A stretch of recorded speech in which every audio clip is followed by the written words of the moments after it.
Hello, hello, hello, and welcome to yet another live detailing session here at the Rag Company, where of course we got the boys out in the studio ready to go on this Dodge Challenger. But what are we doing today? Well, we are doing some winter detailing prep work. So for those who are just getting into the cold season, some of you're already there, we get it, but where we are, it's just starting now. So why don't we go out to Levi Anthony and see exactly what we're doing today.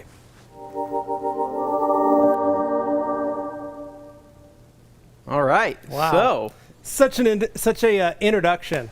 Great job, Dane. He's killing it. He's actually just right on the other side of that door there. It's amazing. It feels like he's a million miles away. He's doing such an amazing job doing these introductions here on the live videos. So, guys, welcome to another live video where we're going to be doing a winter prep wash. Yeah, like everybody asks. I heard you can use O&R to wash your car in your garage. Yeah.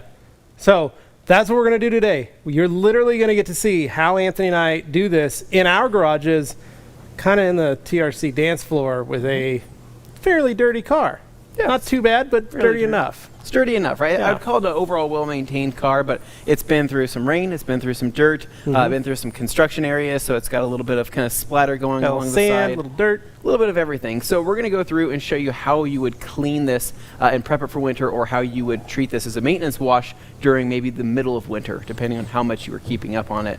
Now, a couple of things I want to note is that before jumping into something like what we're about to do here, use common sense. That's a big thing. If your car is covered in mud, salt, snow, literally everything from the ground up, you're going to want to use common sense and pre-rinse that with something with a high-pressure spray, right? Yeah, go down you want to get it off. Go down to your local, pay and spray, couple 25 cents, rinse everything off, and then maybe take that car straight from there back to your place. And now, for those wondering, I have hot water in my garage, so I can plug my pressure washer. I can also just use the cold water in the house that's not frozen, and so I can use my pressure washer there. But what I used to do, like you say, pay and spray. Yeah. Cruise down, knock the heavy stuff out, and then drive home. Now, yes, you're going to kick up some dirt and some sand, but it's not going to be as much as what was previously on the vehicle. Yeah, exactly. And so you can also take like a APC down there with you too if you want to pre-soak things. Again, it's kind of like a common sense thing, and we don't want you doing these methods necessarily on a car covered in sand. It's just not sand, salt. Like the people that go up to the ski resorts come down. Cars are trashed when they get back. Yeah, exactly. So don't do that. We're going to show you a couple of tools that might actually help with stuff like that, but it's definitely not a replacement for a really good free-flowing water that's going to have that rinsing power to get that off. So today, O&R. O&R. Warm O&R. Warm O&R in our Yeti buckets. That's right, ladies and gentlemen. You've heard us for years. Anthony and I each have Yeti buckets at home, and we use them specifically as a wash bucket. Yeah. But the primary reason is because we can fill them with hot water or warm water, and it stays warm for a very long time. Hours. If you're running just a normal standard bucket, you may get through one car, but what if you've got 2 or 3 that you want to wash that day, and maybe you're going to use all 4 gallons of your O&R? It's a lot nicer to keep it warm and have it available in the garage for that day while you work. So that's what we did here. We just got a couple Yeti buckets. We put them on our dollies, put O&R in both of them. Yeah. And then we've thrown some mitts in there, a couple chenille mitts. Why do we use chenille mitts? So I like to use chenille mitts mainly for the fact that I think they're better with O&R. I really do. I love our Cyclone mitts. I also love the UBS, the Ultra Black Sponge, another great option as well. But the chenille mitts are extremely affordable. I mean, extremely affordable. So typically you can throw 2, 3, 4 chenille mitts into a bucket at a time and use those as your wash media, so you're always cycling through different wash media, meaning that during a rinseless wash where, let's just say you're not having the rinsing effect you would normally have, you could literally just swap your mitt, right? Yeah. Let it soak back in the O&R, let all of that contaminant just fall to the bottom below your grit guard, and pick up a new mitt. Or if you're using the 2-bucket method, same process applies, right? Do it into your rinse, throw it back into your wash, back onto the car. And the chenilles are just nice. They last a long time, and they take a beating. They come in 3 colors. They do. So you could buy all 3 colors, use just those 3, so you know, hey, you did green first, blue second, red third as you go around. Makes it a little easier for you guys to, Or figure out segment what you're it out, doing. right? So basically, if you say, hey, so my red is for the top of the car, my green is for the middle, my blue is for the lowers, right? Yeah. Or however you like to Tetris that thing at home and figure out which goes where. And the Chanel limiter is great for that. So while, yes, you could have the UBS and you could still do the same exact thing, I think the Chanel limiter I'm a little bit faster with, personally. Well, it's a little easier for those that have never done rinseless before. Yeah, correct. It's the easiest kind of move into Well, it. and the little dreadlocks kind of fall into places naturally, so you don't have to sit there and try to contour to areas. It kind of does most of the work for you. Yeah. And so, and the Chanel mitts, they rinse out very fast and very efficiently too. So the Cyclone, it's just a thicker style pad. It's great for rinseless as well. It's just for what we're doing today, I really want to kind of train you guys on the Chanel mitts because I think they're just that good for this situation. But besides that, we're going to go over a couple different ways to pre-spray the car, especially if you're doing rinseless with something like O&R, with a couple different types of sprayers, right? We have an IK pump sprayer over there, a large one. We have an O&R, a little IK trigger sprayer, the TR1 here. And then we also have the McCulloch 1275 steamer with O&R in that as well. Also 256 to 1. 256 to 1. And for those of you guys wondering, how do I fill this up? Gals and girls, guys and gals. Guys and gals, That's yeah. what I'm trying to say. You get your 4 gallons of water. You want to grab that bottle over there so we can show them? Basically, you're going to take half an ounce per gallon. Now, that bottle, the 32-ounce bottle, that cap is half an ounce. So you basically put 4 capfuls into each bucket. Yeah. Then you fill your bottles and your sprayers out of that. So let's say you've got a TR1 sprayer, you're dunking it in there. If you've got a multi-pro or any of the pro sprayers, you can dunk them in there. Same kind of thing. Yeah. That way you're filling from your solution that's already made. Then, same thing for the McCulloch. We're pulling a cup, filling it up that way too. So that way we've got the exact same dilution in everything that we're using. Yep. Now, really quick, Dane, do we have any questions so far before we start jumping into some of the fun stuff? Yeah, we've got a handful of ones here, kind of bouncing all over. A lot of people saying hello, of course, but there were a few related to O&R and that sort of thing. So why don't I go to those? We could start off with... All right, set it up on the screen there. We've got Mike Filler here. Can I coat a vehicle in temperatures around 55 to 65 degrees, assuming Fahrenheit? Thanks, guys. Yeah. Yeah, you shouldn't have a problem with it. It's really once you get past that 50-degree mark below it, that's when you start running into issues, and I wouldn't recommend it. The other thing to keep in mind is check and see. Each coating manufacturer has different temperatures for proper adhesion. If you're working in a garage, if you can bring a space heater and just bring that heat up, space heater and a fan, 2 of those can bring the heat up pretty quickly. It's always better to do it 60 and up. So, Okay. And then I've got Richard here, Richard L, saying, hi guys, just received my first bottle of O&R. I'm excited to try it. Quick question, are the polymers left behind O&R the same polymers that encapsulate the dirt, or are they protective polymers? We seem to always run into this question. It's kind of a. So how do you say this? So the well, polymers he has a follow-up here. I'll put this on the screen to follow-up? give you a context of why he's asking. So he responded to Humberto and said, the new one, you can't get the old ones anymore. The new bottle also now says wash, shine, and protect, whereas the old bottle just said wash and shine. So he's like really analyzing this. Okay. So those polymers that are in O&R that make it do all its work are basically a substantive polymer, as it's called. And yes, it does have that capacity to encapsulate, but what it does is it does leave a polymer behind that is a very neutral polymer and doesn't do anything else. But what it does do is it recognizes itself when it comes in contact, meaning that every time you wash your car with O&R, it makes it easier and easier to wash. It also keeps your car cleaner longer because of the way that the surface is protected without being protected. Yeah, it's kind of like building blocks. It's basically like you are leaving something behind on the surface. It's just not like, it's not what you think it is. It's not an interfering it won't affect adhesion product of any type of protection or anything like that, but it is essentially a polymer, a very thin polymer film that does have the ability to kind of learn, and then the next time you wash it, like Levi said, does get a little bit easier. So don't over analyze that, because I think a lot of people do, and they kind of work themselves up over it. Just know that this is one of the most popular products in the world, and people use it for literally everything from clay lube to wiping off compounds to cleaning cars to using it on interiors to steaming it. Like, literally the list is endless, but it has never affected a detailing regimen in any negative way whatsoever. Never heard of it. It's body shop safe. Yeah. And a lot of body shops are using it because they're finding it's an easy way to remove dust and other stuff safely from fresh paint without damaging, because it's pH neutral, because it doesn't leave anything behind that's going to interfere with curing or any of that kind of stuff.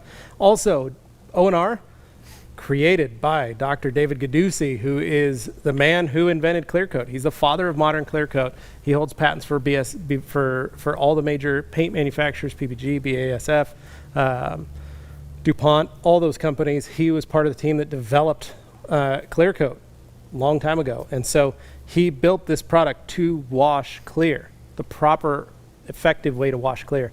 I mean, we're almost on 16, 17, 18 years of O&R. Yeah. I mean, just pretty crazy stuff. But it is a very simple, very easy, very useful product that once you use the right way, never going to want to go back. Yeah, it's hard to go back to soap. I mean, unless you're foaming. Foaming is one instance where I say, okay, I'm having a good time. It's therapeutic. That's why I say foam for the honeys. O&R for the money. It is. I know. We're not going to be getting too crazy today, right? No. I don't think any honeys are running towards us. I already saw comments about foaming O&R, and we know that's not happening. So yeah, you can't foam O&R.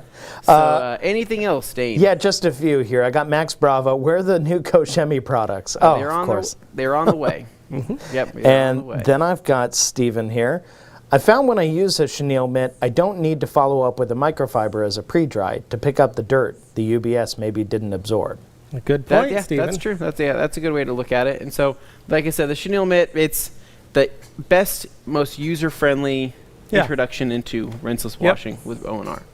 And then I've only got two more here that I feel are relevant before we start going into the stuff. But Mr. Trollin86 says, what's the risk in using O&R to stronger dilution, i.e. 128:1? There's no risk. It's just not necessary, right? It was designed to be used at 256:1, and any stronger than that, it's used for other requirements that need more lubrication, not necessarily like clay more cleaning or something. power. Yeah. So 128:1 doesn't necessarily make it clean better, but it does provide more lubrication for other uses. So as clay, for example, or even diluting it to a quick detailer strength as well. But more is not better with O&R, and we've learned that over the years. It's like less is more with this product, and you kind of have to figure that out for yourself, right? You'll mess with it, and you'll think, yeah, no, 256:1, that's the answer. I don't need to go more than that for just normal maintenance. Well, and what cleaning. you will run into if you are doing it at 128:1 is 256:1 when it cleans, and let's say it dries on the surface.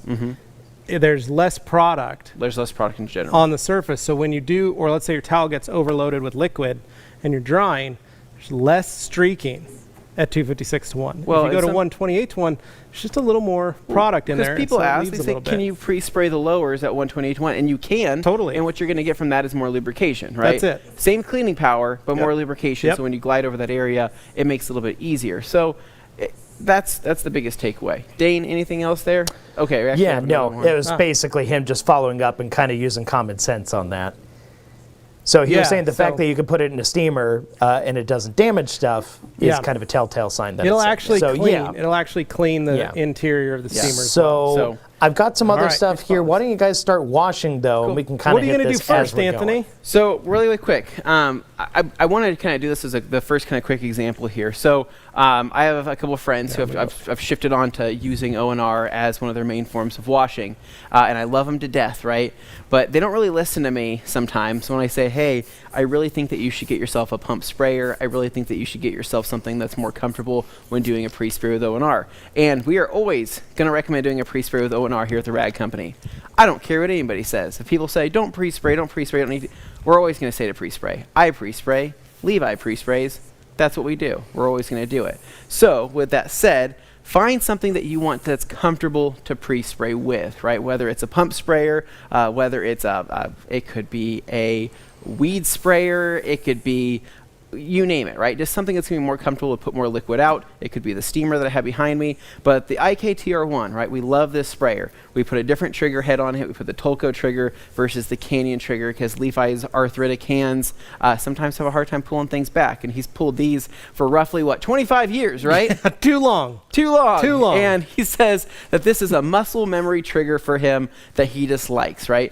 But with that said, do I want to do... Boring. Do I want to do that over the whole car?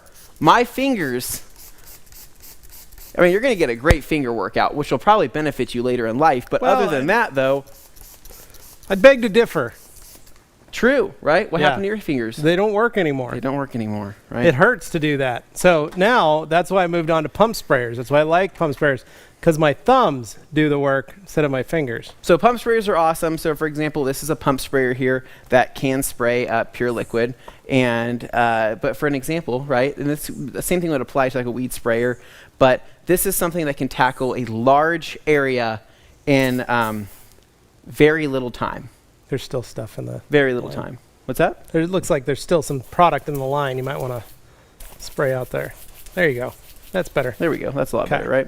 So there's a little bit of soap left. But anyway, so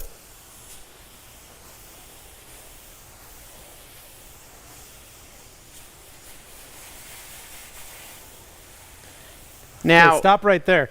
How does much that- product did you actually use? literally nothing out of that. I barely used Not even anything. a couple, maybe 3 ounces. Maybe. Like, I didn't use a whole lot. It's great dispersion of what I'm working with inside there. So I covered half this car Yeah. in what was that, 8 seconds? 8 seconds. Yeah. You could So- get this whole car. You could do this whole Right. car with using a pump sprayer of some sort. So I can go through, have some great rinsing power, and be able to do it like this. And this effect would come from whether or not you're using something larger, like a sprayer like this, or even something smaller like the IK Multi Pro 2, right, which is a hand pump sprayer. But this is smarter for a pre-spray. It takes literally no time. I'm not worried about the product drying because if I'm doing this in the wintertime, most likely doing this in the garage or somewhere where it's hopefully temperature controlled. With that said though, if this even attempts to freeze or if it's too cold and I'm covering too much of an area at a time, I'm not worried about it because it's O&R and it's one of the safest products that can sit on a surface with no negative effects. So just wanted to show you an example there of how we would do a pre-spray. Now going back to what me and Levi were talking earlier, if I was using, let's just say a dilution of 128:1 with O&R and I wanted to pre-spray some lowers, I would take my sprayer, whatever I'm working with, and then I would come through and work all of my lowers because that's where I'm going to get most of my dirt accumulation. Again, it's not going to help with more cleaning power, but in this case, it's going to help with more lubrication. Now, there's other products out there that do work great at pre-spraying in this situation, like... You could use any of the APCs. Any of those APCs you could put in a sprayer. You could put in just a small pump sprayer. You could put O&R in your other sprayer. And basically, you could pre-soak the surface with an APC, come back with either a pressure washer or using a pressurized sprayer to spray O&R and kind of rinse and clean that space off. Or know that if it's really dirty and you want to try and do it all rinseless, it is possible. It's just going to take more time. But doing it this way, you could pre-soak that with some APC, come back with your pressure sprayer, rinse all that off, break all that dirt and grime down and get it off the surface. But what's left is a very nice encapsulating, emulsifying lubricant that is then ready to be washed. Well, and O&R has the ability to also neutralize a lot of stronger cleaners out there, which is really nice too. So, so here's just a typical method we're going to walk through first. So I'm going to go ahead and pre-spray the roof. I'm going to save the steam here for just a minute, but we're going to pre-spray the roof with the sprayer, right? Get that soaked with some O&R and a pre-spray. Levi is going to show you how to properly wring out a chenille and then work the roof and show you how to work one pass at a time, checking the mitt for any type of major debris, flipping it, and then going back into the bucket to actually swap your chenille. So I'm going to pre-spray this. So then after that, we're going to get to some washing here.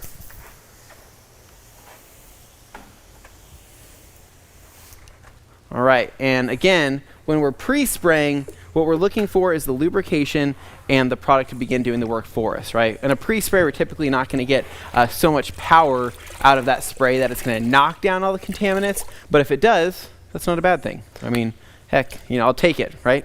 This is nice. I'm going to tell you nice? that right now. What's Having nice? these nice heated warm buckets of O&R. How warm are these? Oh, that's nice. I think this one feels hotter than that one. Yeah, this one's a little hotter. Oh, that is. Let's warm it up there. But that's nice. what's great about this Oh, it is smells good too. you get your mitt and you want to pull it out. Now you don't want it so wet that you're wasting liquid. Well, we got this. We got. Can you take this comment down here? But you want it, Nick, so we can get some more visual. There we go. Perfect. but you want There it we go. so that it's just On the ready. verge of dripping. I mean, there's still a ton of water in just that little bit. So again, you're just pulling it out. I'm not squeezing it till it's totally out. I'm squeezing it so that it's inside. There's still weight to this mitt. Yeah. Now, you can put your hand in, you can have a cuff. I don't like doing that, that's just me. So I'm gonna tuck the cuff inside the mitt, and then I'm just gonna take my mitt and the same thing as you would if you were washing your car. I like to just roll and flip my mitt across my roof, and now that's done. I can also go over all my glass if I need to. And the glass is a great transition after hitting the roof because you hit the roof, you remove the contaminants, and the glass is definitely not as susceptible to marring Correct. like any other paint would be. So even if there was contaminants on that mitt, you've gone to glass, where that would be the safest transition. So then Levi's going to put it back into the bucket. I can literally just set it back in the bucket, and then what I could do is grab my next mitt, which is a different color, right? You're Yeah. color coding it. if I wanted to. So now you're at blue. Again, so I'm going to squeeze out some of that water. Now, in case you're wondering, this is it. Notice it's not dripping. I'll wring it out so you can see how much liquid's actually in it. I mean, that was like, what, a fifth of a gallon? Oh, it's Sixth of a still in gallon? there. There's still a lot left. So these things hold a ton of liquid. That's what makes them so great. So you don't need to use a lot. I just go until I can get it to stop, really just stop dripping. Yeah. And then I'm ready to go. Same kind of thing. So knocking this out. And a lot of people wonder, like, when it comes to like the cracks and crevices, right? You're working with a surface that has, let's just say, seals and things like that you're worried that you're not going to get with O&R. Trust me when I say they end up being clean. You don't know how they end up being clean, but they end up being clean, and there's never a problem. So kind of you really do have to kind of trust in the process here. But as you can see, though, the pre-spray that we did earlier is still holding up great, right? If this is replicating a garage climate in here, it's probably, what, 65 in here? Yep. About 65. Replicating that, then you do have quite a bit of working time, so it's not as stressful. Can you do this in an apartment complex? You absolutely can do this in an apartment complex. I recommend doing this in a covered area, and then not pre-spraying maybe as much at a time, right? Yeah, maybe you're knocking maybe out doing a panel at a time. panel at a time, quarter at a time. Yeah, it's just something that we feel like is, it's super beneficial and super helpful. So let's go ahead and knock out the rest of this side right here, and then we're going to show you probably how to steam the lowers. So Levi, let's get this up top here, and then we'll start working the lower section here. Okay, And hit this I'm going to tail grab bit. my chenille mitt that's been soaking inside here, right? You see left off with the red one. You start with the red one.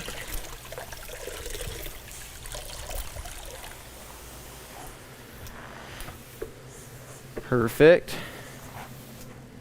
And then I'm going to come up top here and start my passes. Now, depending on the level of contamination, you'll start to feel more and more comfortable with your passes and what and how to recognize how much dirt you're working with. So you can see here my little chenille fibers starting to get a little dirty, right?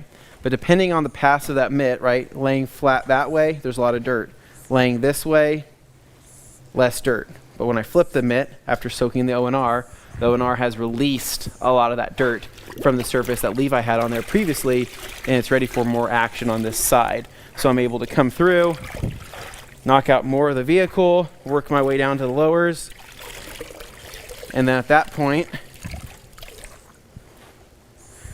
I'm like, okay, cool. You know, that mitt did its particular job for that area. Then I'm going back into my rinse bucket, which is this guy right here. Bring that out. There's a grit guard at the bottom of this. If you want to scrub up against that, you can. And keep going until this mitt starts looking cleaner and cleaner. And then back into my wash if I'm doing the 2-bucket method. But Levi, be honest with me. Are you using 2 bucket at home or are you using 1 bucket? I'm using 1 bucket. Yep. And I'm not a cereal dipper. I've been using O&R for almost a decade. A cereal? Did you just make that up? No, a cereal I didn't. dipper. No, I didn't. I can't credit that. You can't credit that. Okay. So, I am a crazy man when it comes to O&R. Yeah. Back in the day, I would use 1 towel for all my washing in my house. Mm-hmm. And I would use that towel for wheels and the body. And I would alternate it. It's haunting. Yeah. And that towel would be black. It would be a beautiful, colorful towel. And by the time I was done with it, it would be black. Yeah, and I would let it sit in the O&R till the following week. I'd pull it out, I'd wring it out, and I'd continue to wash with it. And that was when I had my black minivan that I had all corrected and coated and looking perfect, spotless and perfect for my business. But that's what I would do. Yeah. And when I would host wash clinics at my shop, we would take a big red sponge out to our gravel parking lot, roll it around in the gravel, bring it back in, dunk it in the bucket of O&R that we're going to be using, and then I have folks wash and dip from that bucket with all the rocks and gravel and sand and wipe down my vehicle and show them how it encapsulates so well and it emulsifies so well. And the zwitterionic properties of it pull all that material, all that organic material to the bottom of the bucket. So it's never resting in this area when you're getting into it. Yeah, so you might have the occasional fly. You might get flies, bugs, things like that. It's sweet smelling. They like that Sweet. stuff. They like that stuff. Yeah. They don't harm anything, right? Well, they die in it. They break down. They drown. It's all right. They drown. It's all good. Okay, so I broke out the steamer here. So this is Gabe's McCulloch. I actually filled it up. I probably didn't give it enough time to really heat up as much as I need to, but giving it a quick, I always recommend, you got a sprayer, shoot it off to the side, shoot it away from the vehicle. Or squirt it into your bucket. Or squirt it in your bucket. There you go.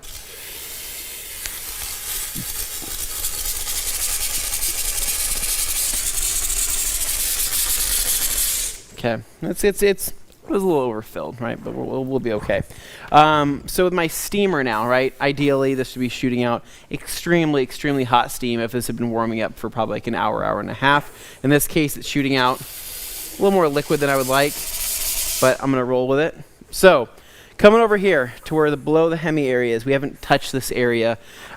Using the steamer is the same concept as doing another type of pre-spray, but with the help of steam and just the amount of heat and the encapsulation of O&R and just how O&R works, it's able to really effectively pre-soak this area and break down things even faster. So like these wheels, for example, and these arches are pretty hammered, steam would be a great option for that during the winter time. So taking this,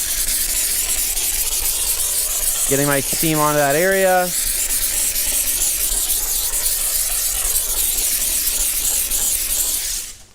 That's all you're doing. And then you're coming through with your mitt that's ready to go.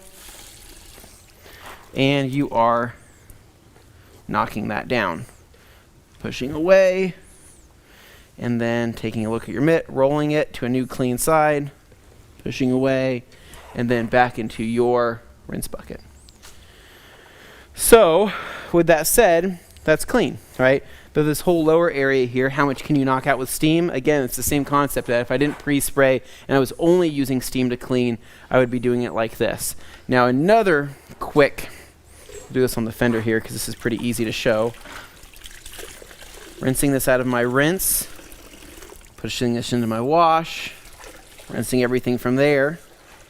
Now, if you had a towel, let's just say a plush towel, or you want to do this with a chenille like I have right now, you can also do this.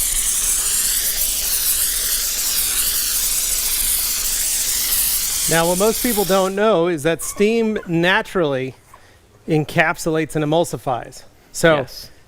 you've encapsulated and emulsified with your pre-spray.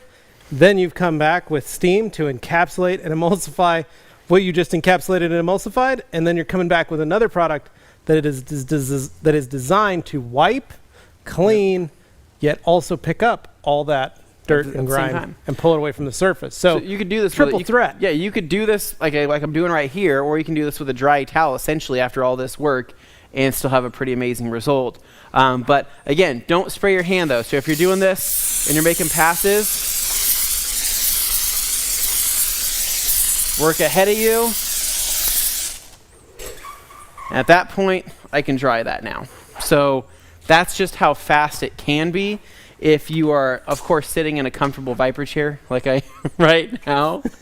But that wasn't a plug or anything. That wasn't a plug or anything. But no, man. I mean, it's pretty fast, and it takes I'd probably say maybe 10 to 15 O&R washes before you pick up enough pick speed. up the speed. Yeah. And once you pick up the speed, and you feel comfortable.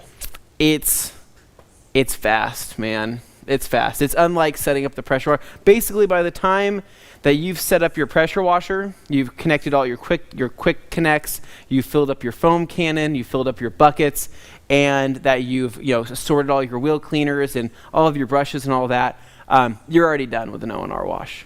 By the time you set all that up, you're already done doing this. Yeah, that's how much faster it is. The other thing that most people don't think about is because of the zwitterionic properties of O&R, you can let this sit for up to 3 weeks. Yeah. Let's say you're only washing this car, right? You can make up your 4 gallons. You're going to pre-soak it. You've already got your pre-soak already built up, and you've still got 4 gallons of water. You can literally take a lid or a towel, as long as it's just O&R in the bucket. Don't leave anything in the bucket, but you can put a lid on this, or you can put a towel over it, and you can just leave it in the corner of your garage. Maybe, you did it on Sunday. Friday night rolls around, maybe you're going to go out, you want to do something, but you notice the car's kind of dirty. You can just pull from this bucket right here, do your pre-soak, and start washing. Yeah. And why is that? It's because of that same zwitterionic property we talked about. It pulls all that material to the bottom. That's why we have grit guards in here. It's not to wash off with, it's to wipe, it's to keep your towel from hitting all the gunk at the bottom and your mitt at the bottom. That's what it's for when you work with O&R. Yeah. So, Dane, we're going to pass it back to you. Any updates? Okay, I've got a few things here. I've actually got several questions because as you guys are demonstrating, all the questions come in, but it's kind of awkward because I don't want to interrupt you guys while you're working and explaining. So I do have many that kind of refer to stuff we've already seen, but they're still good questions. Okay. So this one's not related to what you're doing right now, but it's a question that came up quite a bit earlier. Reginald was wondering, what's the best dilution to clean the wheels using KC Green Star? And is it more effective on a cool, dry wheel, or should we pre-rinse? So probably like anywhere from 10 to 1 to 20 to 1. I would always try to do it on a cool, dry wheel. I would pre-rinse and try to use it on a cool wheel, right? I wouldn't take a wheel that just got done driving that's nice and hot with hot brake rotors and hot brake calipers and then go and spray Green Star on it. I just let it sit for a little bit. Right. So Green Star, again, is an APC. Magic Wheel Cleaner is a wheel cleaner, and there's a lot of other products that are in between there. So not that you can't use APC for general wheel cleaning, because you absolutely can. It's just know that get right in there. See all that it's an dirt? APC. I mean, you're right. You gotta. Everything's. You can't always have your cake and eat it too. So you gotta kind of understand the product before jumping straight in. Yeah. And next up, I've got Max Bravo here asking, could O&R foam if I add it straight with no water into a foam cannon? I do not know the answer to that. I mean, it's a wonderful waste of product, but... It is a wonderful waste of product, and there's no need for it. There's literally the whole point of O&R is that it doesn't foam. Well, and it kills foam. So if you try to mix it with soap, it'll actually kill your foam. So like, I put O&R in my I've got a little holding tank on my pressure washer at home. Wow! Earthquake. You can, I have it in my little tank, and I can mix that, and I can turn that dial on and off. It's basically a soap. And I can turn that on and off and use it when I'm pressure washing my car or I'm working with it. I'm able to get a bit of O&R on the surface. But if I have it on and I plug my foam cannon in, no foam comes out. It just completely kills your soap. So I have to remember to turn that off usually if I want to have some foam and things like that. But I love it for my final rinse because it also saves me in the sunlight when it's hot, because I'm not leaving just water on the surface and leaving a bit of ONR on the surface as well, which allows me to create polymer spots or something that I know that I can wipe off very easily with more ONR. So. All right. And then I've got Hans here with a very important question. He wants to know what the TRC bottle holder wall is looking like. Ah, that pack back there, those are from our friends at Beads Racks. Beads Detailing, their new racks, and they are really nice. And then I've got Lomos Ticas here. Hello, everyone. What are the pros and cons to the new formula on ONR? I got here late, so I don't know if you already talked about it. Thank you. There are no cons to it. There are no cons. No cons. Literally, there was nothing wrong with ONR in the first place. I know a lot of people felt like, oh man, it could be slicker, or it could have more protection added to it, or it could have, but man, it's just such a good product, and there was nothing wrong with it in the first place. But what Dr. G did add was a little more lubricity when using it. That's it. Okay. Just a little more. Yeah. And then VIP Wilo here. This is the one I had on screen earlier where I was going to cut in, but you guys were a little busy. Now I'll ask it. He says, this is great info, but what about those who aren't in a controlled environment? I'm in New Jersey with no garage, no nothing. Am I able to go through with this procedure? Big fan of you guys. Absolutely. I'd totally invest in an IK sprayer. So my uncles, I got them all turned on to this, Anthony. They've got multi-sprayers, like pump the IK Pro 2s, multi-sprayers that they fill with ONR. Yeah. They've got a bucket they fill with ONR, and then what they do is they'll go to RV parks. So while they're camping, they'll drive their motorhome up to wherever they're going, or their RV, park it, get it all set up. What do they want to do? They want to wash and clean it, because maybe they're going to be camped for about a week or so. They want to make sure that the truck looks clean. And so they'll actually do this same method, pre-spray, use a chenille mint, bucket of ONR, wash right then and there, panel at a time, and then they just dry the RV off. And for them, it's the easiest, fastest way for them to clean their RVs, because a lot of them, when they go down to Arizona, Nevada, some of the drier states, they have water restrictions.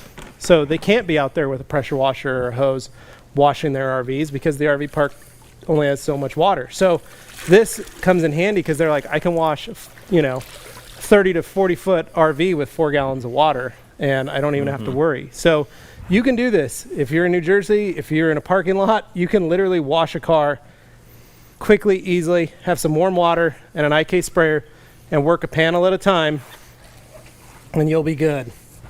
All right. And then I've got David, less of a question, more of a comment.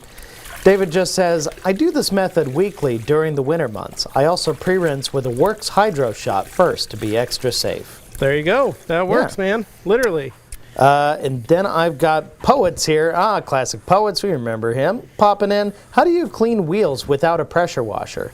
Clean not just the face of the wheels, but also the inner barrels. I'll show you here in just a minute. I'll show you some techniques. But all right, really quick, so while Levi's hitting this back area, one thing I want to show you too, what's really cool about a steamer, right? Especially in the winter months, badges on the rear, right? Some cars just like to attract all the crap to the back of that vehicle, and I'm talking, the badge. It's like my wife's 4Runner, for example, nightmare. Yep. The back of the car is a nightmare. My wife's Camry, right? Same kind of thing. Nightmare, right? So, for example, taking the Dodge here, and Levi just went over a lot of these areas. Now, in a lot of these recessed areas, let's just say you don't manage to get into them, right? And this happens with any wash, whether it's ONR or soap and water. What's nice about a steamer, a little bit of ONR in here, get this thing going, and trim out all that stuff. So around badges, around all the recesses, tail lights, lip kits, everything that you're working with. And I find that the forced steam and the emulsification that happens from ONR is able to pull a lot of that stuff out of those hard to reach areas, because sometimes you don't want to take a brush, right? Brushes are great. We love the Detail Factory brushes when there's proper lubrication. In this particular case, if there's some real embedded grit into this, using something like a steamer to force everything out and soften everything up is huge.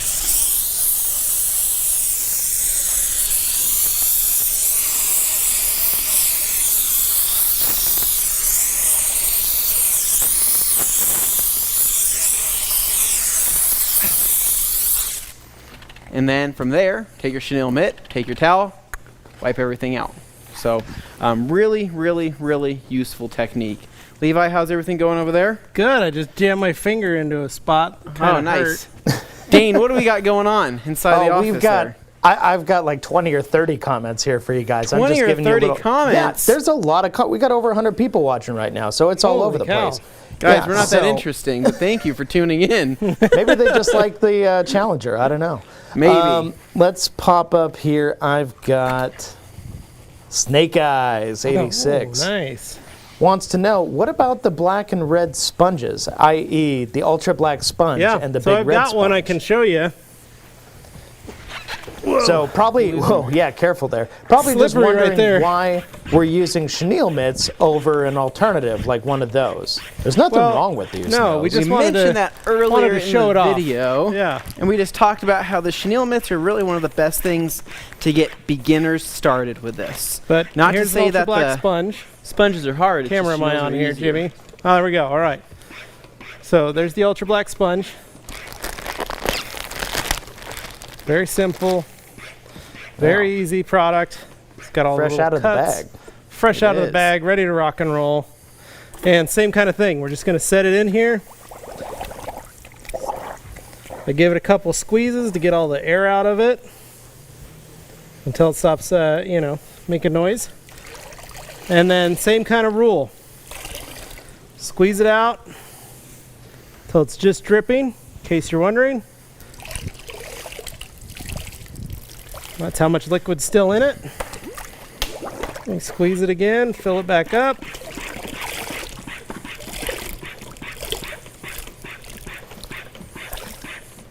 And then literally same thing. You're just gonna take it. Now, one of the great things about it is not only does it clean, but let's say you want to add a little more liquid to a spot to work. You can squeeze it out, add some more liquid.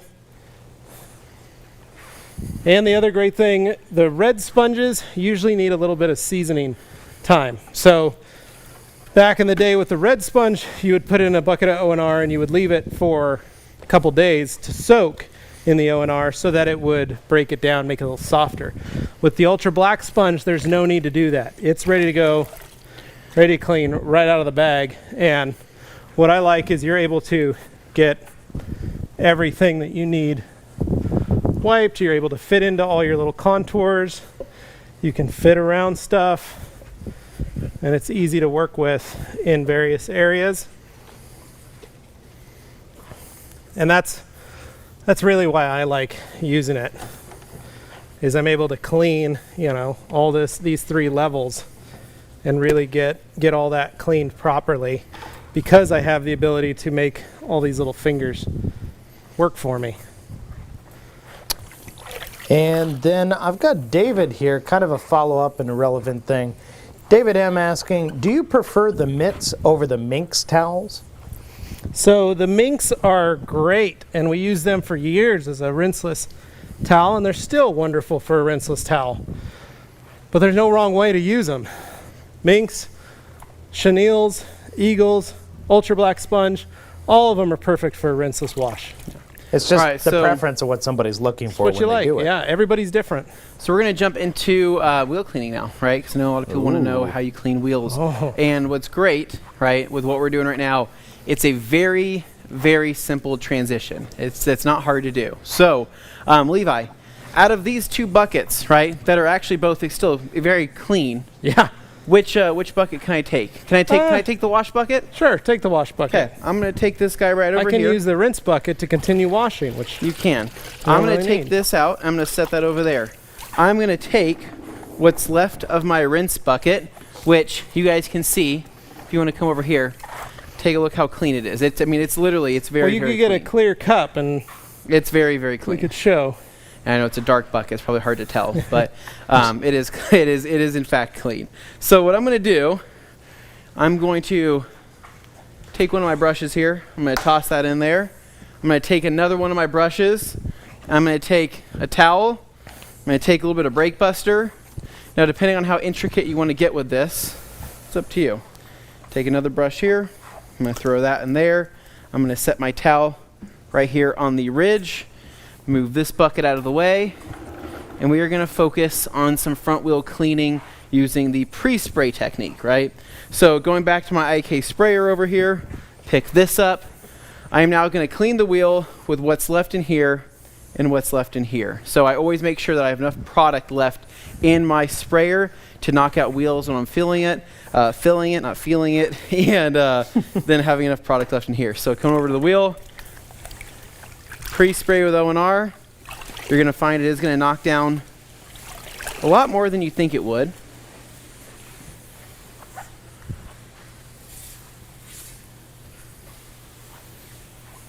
Well, that wand is pretty narrow, so it's easy to get into the gaps you need to. Oh yeah, it really is. So, after everything's pre-sprayed and I feel confident with how much product I have on there, that's when I'm going to come through. And depending on my regimen, I can do barrels first if I want to do barrels first, or I can jump straight into the face. So taking Brake Buster here, which was one of our standard wheel cleaners at the Rag Company, I'm going to come through and make sure it's working.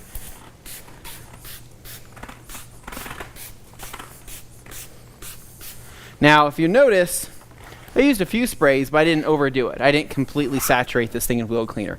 I got enough on there to get the job done. Then from there, I'm going to come back and take my freshly dunked towel that I have dunked into my O&R. Taking this, and from there, I'm going to jump into cleaning. So if I want to, take a soft bristle brush and start focusing on some of the lugs or small crevices around the wheel, but this wheel is not super intricate, so I feel like I can easily just take my dunked O&R towel. That's about, it's pretty soaked, it's pretty wet. Come through and start cleaning up my wheels.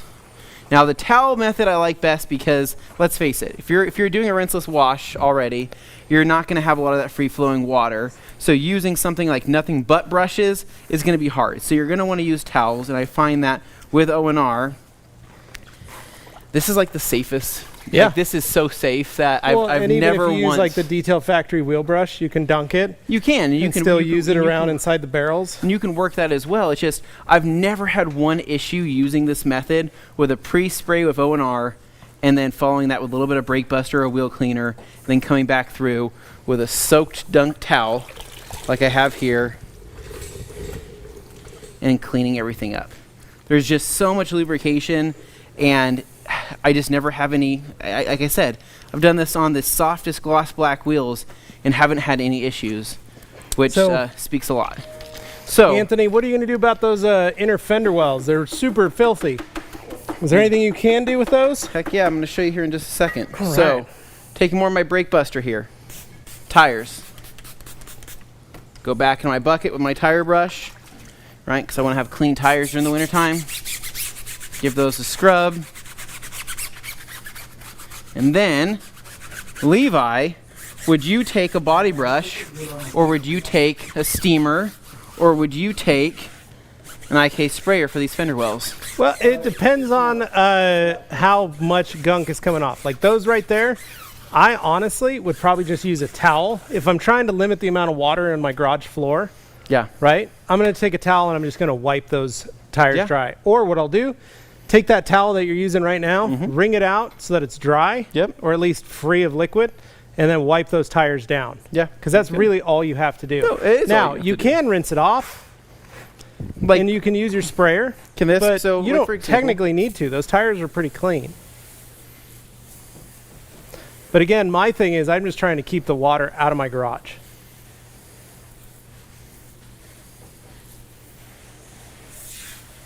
Yeah, there you go. Nice. So, with that said now, if I saved this for last and I still had resting O&R on the surface, I'm not afraid of it because if it dries, it's not going to leave any water spotting behind. But at this point, I could run around the whole car doing this exact method, cleaning up every single wheel without any issues. Now, let's say you wanted to use, let's say this wheel. Okay. You want to clean this wheel with I'm gonna wheel some stuff over to you here. So, a couple things. What I'm going to do for this wheel, what I like doing when I have my steamer available, is I like going around the wheel and the tire bead first to get some of that heavy dirt off, and then I'll go around, steam my tire,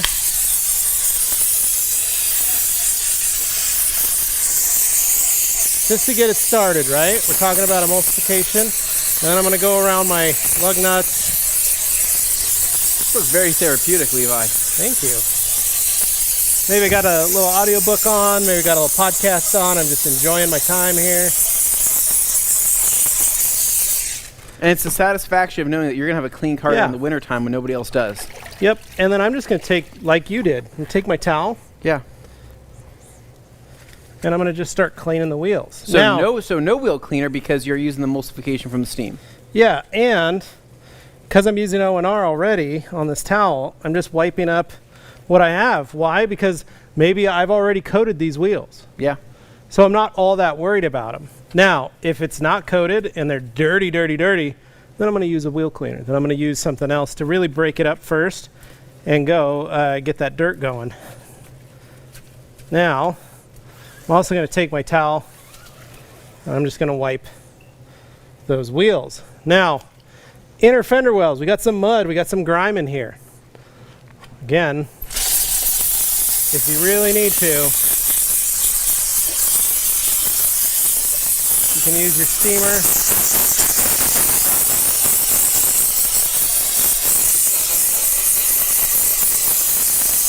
Now you can do that, or you can hand me the sprayer over there. Yeah. And same kind of thing. You can just hit that.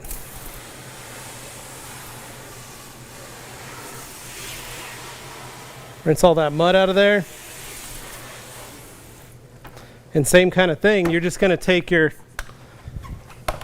you can take your towel, or you can take the body brush.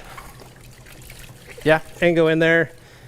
And what I like to do is I actually leave my fender flares or fender wells alone. Mm-hmm. What I do though is make sure I get this lip.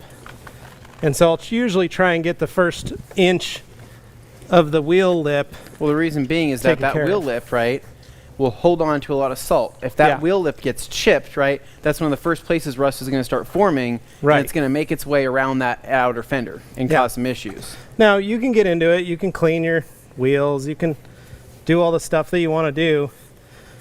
But, man, I'm one of those guys, I just leave it till springtime. Yeah. Especially if I'm doing a winter changeover or something. If I'm putting snow tires on the vehicle, I'm going to take these wheels off. Then I'll clean them, put them away, and do a deep clean on them. Yeah. Snow tires are going to be on the car. They're already going to be ready to go. Clean, protected. Go on the car for the winter. Pull them off in the spring. Clean them up. Call it good. And that's usually when I do a heavy, deep clean of my fender wells. Clean them up. But 90% of the time, I'm just a towel. A little bit of steam, a little bit of O&R. Yep. And I'm done. Cool. Now I can just go back through, hit that with a dry rag after I've dried the car off. Now let's say it started to dry. You want to try and get this wet again because you do need to dry it, right? Yeah. And unless you're using a drying aid and it's still only damp. Yeah. So at this point, right, we still have some. I mean, after all that liquid we sprayed, we still have some spray left. But you don't need a lot, right? We're just lightly wetting the surface again. Yep.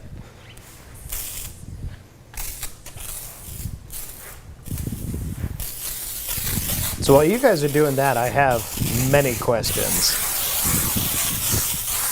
Many questions. That worries me. How many is many, Dane? Well, there's 120 people watching, so they've all got, holy cow! All right, and kicking in the high gear here. I keep eliminating them as I go along, but let's see. We've got, this is actually more of a suggestion than anything. Okay. Stephen here popping in saying some pro tips learned from Ivan LaCroix. OptiClean makes for the best O&R pre-treat if you have no running water. Yeah, so OptiClean is their rinseless or their waterless wash. The other thing that you could get from us and use as a pre-soak, especially if you've got a lot of dirt, grime, any of those kind of things, is utilize Epic by PNS. It's a waterless wash, same kind of thing. You've got a lot of emulsification and encapsulation properties in this product. Same principle. Use this as your pre-soak on wheels, lowers, any of that kind of stuff. Then let it do its work. Then follow up with O&R. Washes just fine. Two of them play nicely together. You don't ever have any issues. So what I like about that, Levi, actually bring that back over to me. Because I'm going to do a quick little You can use it as a drying aid. So you use it as a drying aid, especially in situations like this. Because let's say this is your first time ever doing this technique, right? And you're like, okay, I feel a little hesitant because I don't think I did that good of a job. That's where this comes in, because it makes things really nice. So what you need to do is, after the car, has maybe some more O&R on it, right? Like Levi said, maybe kind of re-hit it one more time just to provide some lubrication. This helps you clean up the spots that you think you may have missed, right? So you think you've done a crappy job. You use this. This is kind of like the double down on insurance, because this has cleaning properties to it, and you can use it as a drying aid, right, to make things extra safe. And so for this, it's really, really simple. So for example, this lower area here on this Hemi, I'm going to grab my Epic waterless wash, come through here. It smells good. And give that a spray. Now that was way more than what I would normally use, but just using this for reference here. I'm going to take my towel, my drying towel, come back through, dry it all the way off to the bottom, check my towel, make sure it's clean, flip it, no streaking, no problems, and flip my towel if I need to one more time, and buff to a nice clean shine. It's slick, it cleans, and it's kind of a one-stop shop. So that's if you feel like you weren't comfortable doing this to begin with, right? And you wanted some extra insurance there. Yeah. But I love using waterless wash as a drying aid because, for that reason, and it feels good. Yeah, a lot of people don't think about that. Yeah. You can totally pair waterless with a rinseless.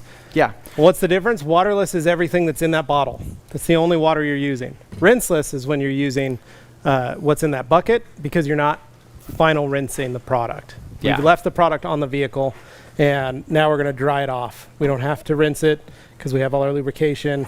Everything's good to go. So we're actually going to ask the audience here, Dane. Oh, What okay. does the audience want to see as a drying aid here on this beautiful Challenger? What do we have here? Right? Well, for that's the, relevant because options? one of the questions was, what will you guys use as a topper let's for this? see. No, we want it to be voted on here. We've got Dream Maker. So from PNS over here, Bead Maker.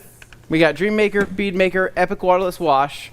We've got from Coach Chemi over here, we have SO02, we have FSE, we have QS, we also have QF, and then from G-Technic, we got C2V3, as well as some G-Technic Quick Detailer. So drop a comment. Let stress Dean out. Let's overflow him with comments. Send some comments his on way. what you guys want to see as the drying aid Here, to down give over this thing here. some pop. Oh boy, Grant Hotray says, like Mussolini and Kennedy. Oh jeez. Oh boy, hey look, Cameron here popping in with the classic comment we all love to see. The car doesn't even look dirty, it looks dusty. Yeah, he missed the part where it had all the mud and stuff kicked up from the fender welds. Cameron, Yeah. you silly goose, you. Come on, you know that drives people who detail on the internet crazy. All right, so we're getting a lot of suggestions here now. What do they want to see? Give me the most suggested suggestion. I saw one of glass cleaner, not doing that. Glass cleaner. Sprayway. Okay, so Decon We could use suggests spray away. It's not going to do anything. Decon wants to see Quick Shine. Edmund wants to see Bead Maker. Okay. G. Davis has a inspired choice of a shirtless Anthony applying Dream Maker. Then we've got Snake Eyes with Bead Maker. And the man with Dream Maker. All right. We're just going down the line here. So there are many suggestions, and of course they all pop up now with the delay. It's just like, boom, there they are. Compile them, Profound. Dave. What do people most want to But see? Profound's question real quick. I mean, it's a Longer nap. lot. Longer It's a nap lot when of you're using Dream L&R. Maker, a lot of Bead Maker, a lot of those two. However, I'm thinking, a few people here. KCX all the way.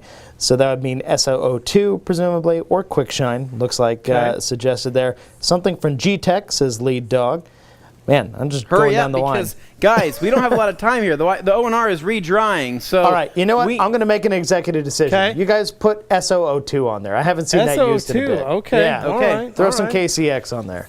All right, so I'm going to use SO2 as a drying aid. So I'm going to start over here. Levi, give me a couple spritzes right here. And I'm going to work the top of this hood on my side all the way into this fender.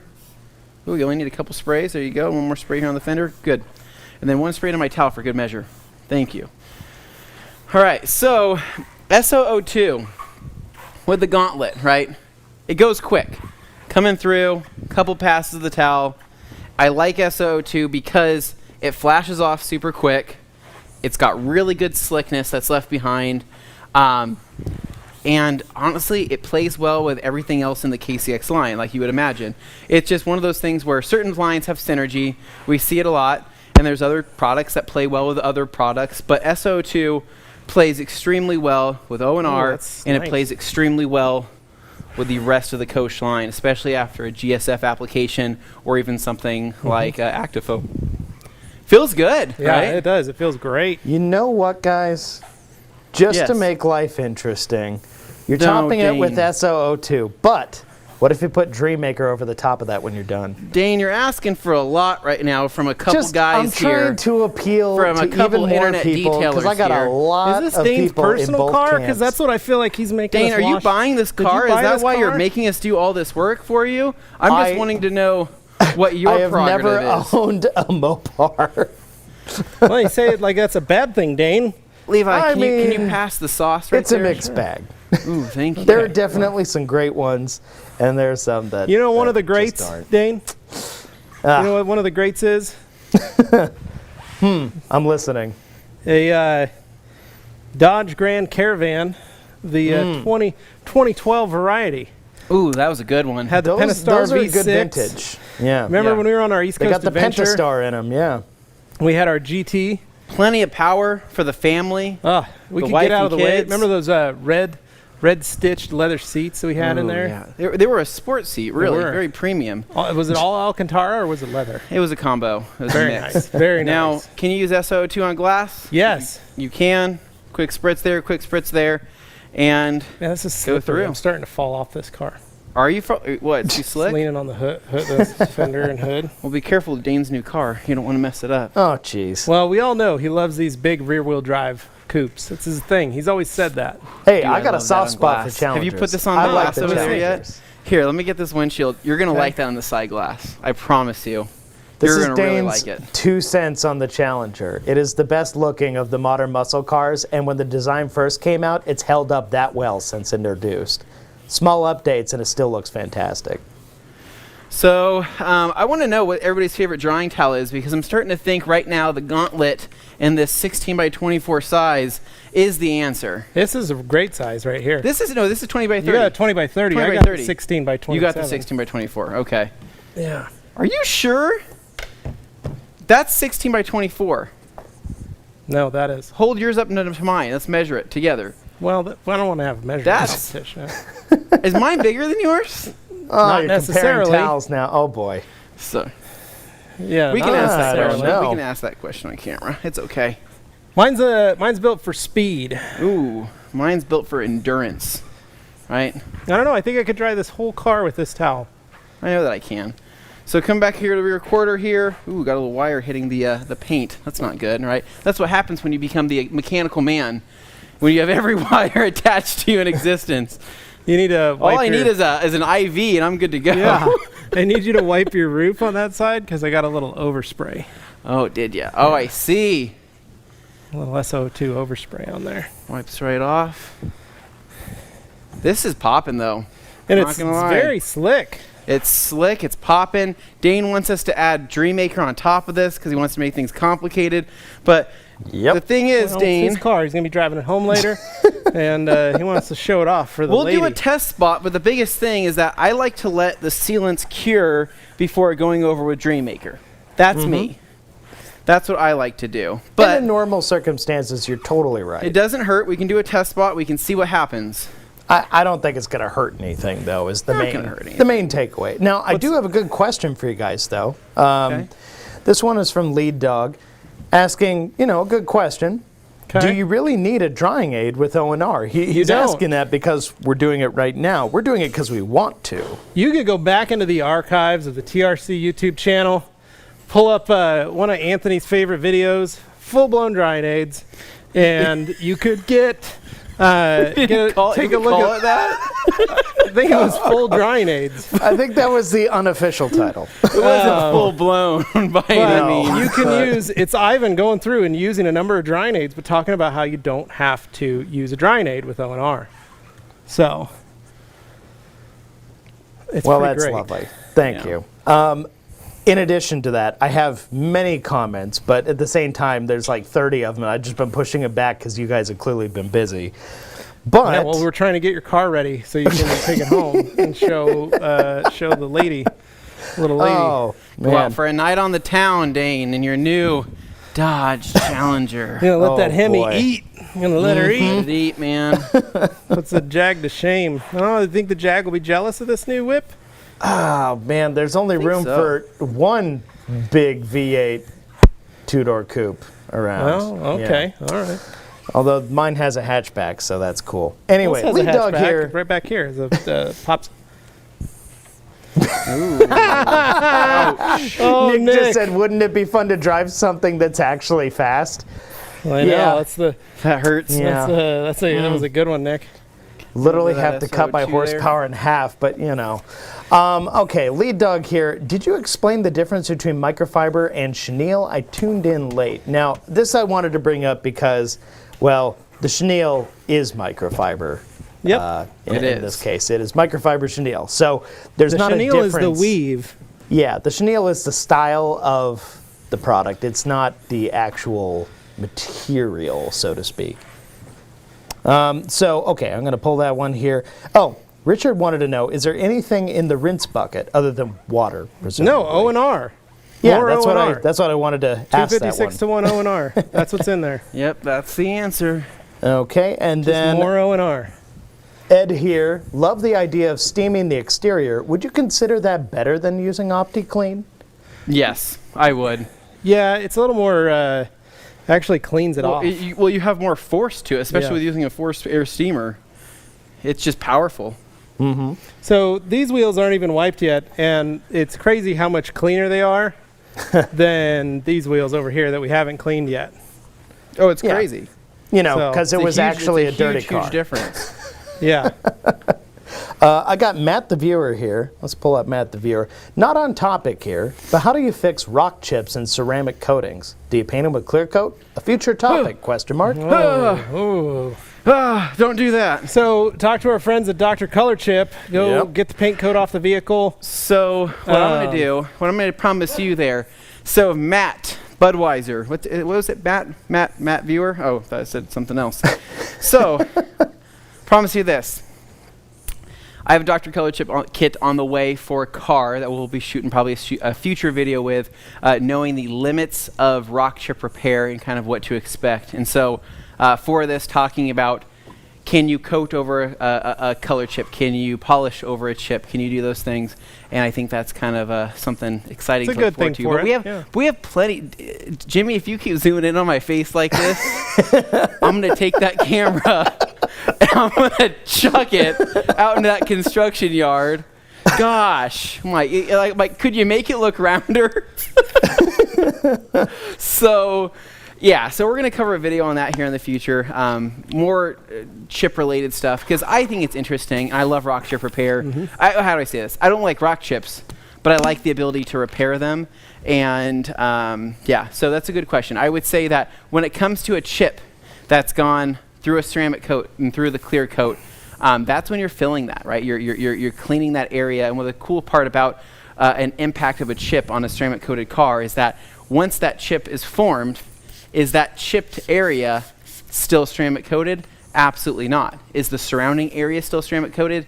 Yes, meaning that when you go to apply that Dr. Color Chip, it's going to actually stick into that area and not stick into the surrounding surface, making it easier to clean off and easier to settle down within that chip itself. Kind of hard to explain. I wish I had some type of visual graph to represent this, but Jimmy just keeps zooming in on my face here. And Now, Anthony, I've got another question for you here. So, Quality Touch by Jonathan says, Yeah. TRC crew, guys, I bought the 1998 Civic with 70,000 miles. Did the interior so far, but so stoked to continue his journey. Very nice. I'm excited for you, man. Very nice. Enjoy the smells of those 90s Civics. Yeah, nothing like 'em, right? It's really nothing like it.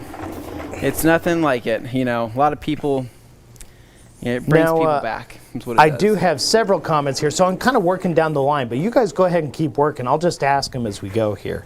Yeah. So I've got Anas here asking, have you tried wash and finish from KC with the same method? It leaves a good sheeting effect. So yes. So wash and finish is currently on its way to the Rag Company HQ. We have it on tap in our the, wash bay. in the 5-liter size. Now, wash and finish is their waterless wash product, and it's really cool, right? It smells really good. It's got a unique formula to it. I've never used a product quite like that. In my opinion, I liked wash and finish cut 1-to-1 with distilled water. I feel like I had a better experience using it, but I will say that it is a good experience product. It does take the place of a good waterless wash, and it's very effective, right? It's just a really good. Yesterday I was testing a around. product, Yeah. and I had detailed my wife's Camry, Yeah. and I had polished it all out, and I had gotten it all finished. Then I had to drive it yesterday in the rain and through our construction zone before I could pull it into the studio here. And so the car was clean, but it was like this. It had some kick up and some dirt and some grime and some scum. And I used wash and finish that we have on tap that is diluted 3-to-1 with our spot-free water. Yeah. And I used that. I pressure sprayed it from our sprayers over there on the vehicle. Just took a towel and dried everything off. That was it. Let it soak and did it kind of clean and dirty, just wiped it off.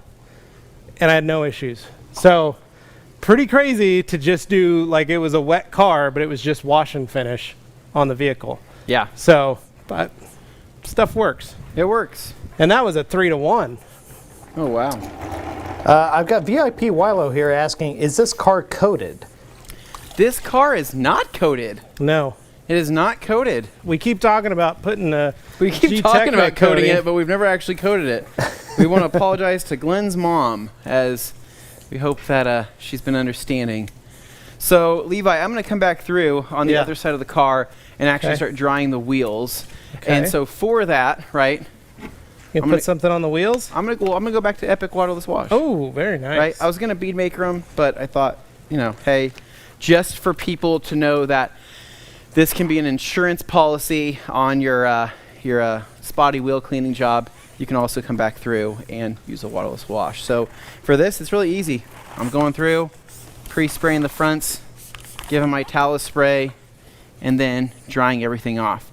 We'll get a little bit of gloss out of this wash. I think the Epic Waterless Wash isn't the most glossy product in the world. That's why you can top it with things like Bead Maker and Dream Maker. But I think the cleaning power is definitely there. So you never have to be worried about that because it's going to do a great job.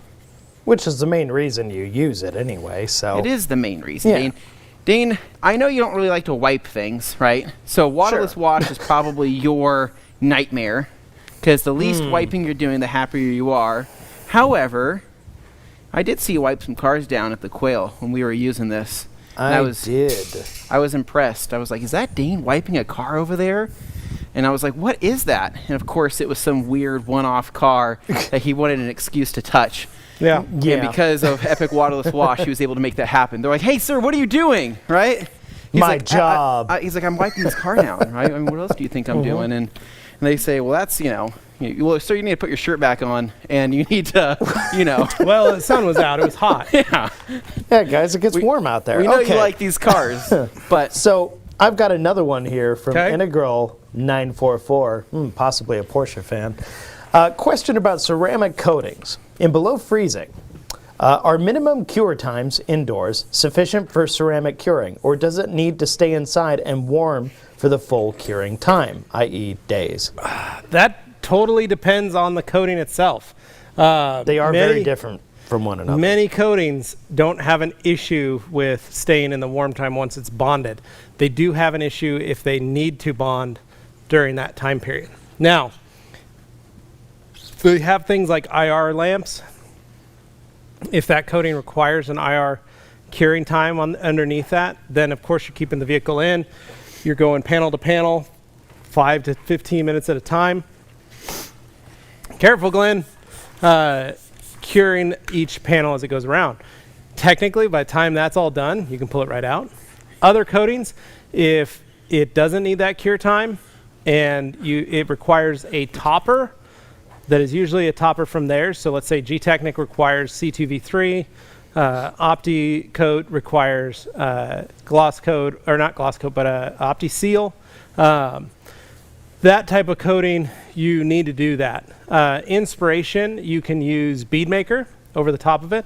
Legend is ready to go right out the door. As soon as it's applied, you can put it on outside. Now, all of them require that the cars do not get wet for at least 24 hours. Yeah. So keep that in mind. If there's no moisture or precipitation that's going to be happening, feel free to pull it out in the winter. It's not going to have an issue. But what you will probably see while it's in that curing phase in the cold is you are going to see high spots and ghosting that potentially could be there just because maybe those parts haven't fully cured. So best rule of thumb, keep it in the garage. If you can hold it overnight, hold it overnight. Especially if your shop is heated. But if you don't have an outdoor, pick a coating that you've read that people can put on outside. Optimum makes some great products for that. OptiCoat, find an OptiCoat installer. G-Technic makes some great products and coatings that are very weather temperament, that are very, not temperamental, but tempered for that type of weather. They can handle that kind of stuff. So that's the easiest way to do it. Okay, and I've got several questions here, so if you don't mind, I'm going to kind of power through a few of these. Let's go for it, Dane. All right, first we got Ron Ayotte. I always call it Ron Coyote, but Ron Ayotte here. What O&R dilution ratio are you using in the distilled water in the steamer? 256 to 1 with distilled standard water. Mm-hmm. So. And then I've got Paul here with a classic question. Is there a winter formula car wash soap made that neutralizes salt and rinses clean even with very cold water? I don't know that answer, Paul. I do not know. So probably stick to using rinseless wash, waterless wash, yeah, that kind of deal. Most of the time it's a pre-cleaner or a APC that you're using to neutralize salts and the different de-icers that they spray on the roads. But. Mm-hmm. Yeah, sometimes mag chloride, sometimes salt, various things. We got John Brewer here. What do you do in a cold garage with tires and wheels with snow salt on them? I really don't want a skating rink from the runoff. So that's the biggest thing that I say. You know, like Anthony was showing, you can go crazy with the liquid. That's why I work on my wheels and tires, and I just use what's on the towel. Because I don't rinse out my fender wells inside my garage because of that main reason. My concrete floor, even though my garage is heated, my concrete floor is still wet. So two things. You either dry your floor properly after you're done and try and pick up some of the liquid. As you can see, we've got some liquid on the floor here. Mm-hmm. Or you use less liquid. Those are the biggest things. So you're either going to dry up everything that you just did, and maybe you got some old bath towels that you don't want to use for your car anymore. You can use those as your floor. You can also lay towels down. In the wintertime, one thing that I used to do in my old garage at home is I would go down to Home Depot or one of the carpet stores and get a remnant or like a 4x8, couple 4x8 rolls of rugs that are very inexpensive, and I'd lay those down on my garage. Mostly because they were cheap, so I could throw them away in the springtime. But this allowed me to have a carpeted area to then pull up onto when the soap and all that, or the salt and the snow chunks would fall. They would land on those rugs, and my wife and children could get out. No one would slip and fall. Yeah, there wasn't a big issue. But then it also kept my floor clean in my garage, so I just take those out and toss them in the trash when I was done with them. Well, that sounds very nice. Very simple, very easy thing to do. So. Okay.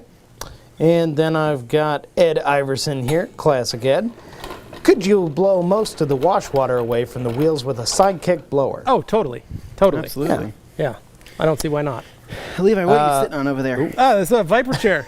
Nice. Me too, man. Very nice. Do you have a drink holder on yours? No. Yeah, that's I don't enough. even have you guys a can drink. just share. I don't have a drink. It's enough on grade mine. that you need, man. I need a back for mine. Oh, then we could kick back a little bit. Yeah. My back Umberto hurts. here I got wants to baby know back. when you guys are going to use O&R for interior cleaning. That's a good one. Honestly, Besides leather or vinyl. honestly, here's what we could do.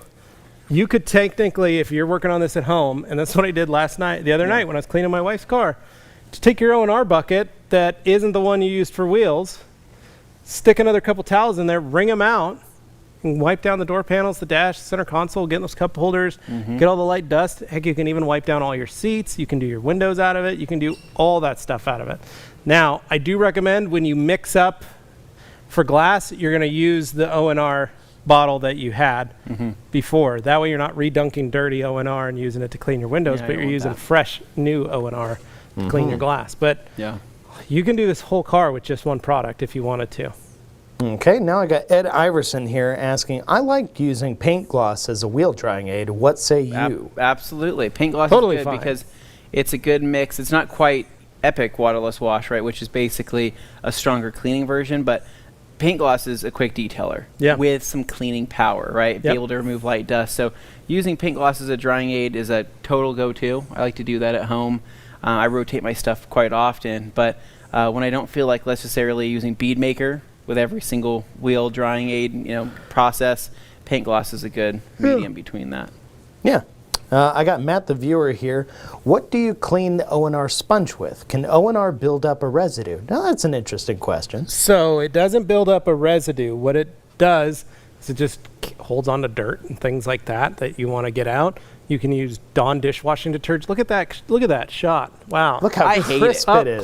No, do you it's like so that? crisp. I hate it. It's my I think least the viewers favorite love thing. it. It's very, very detailed. No. Very, What do you guys think? wonderful portraiture. It's great. I hate this. So basically, you can use Dawn dishwashing detergent.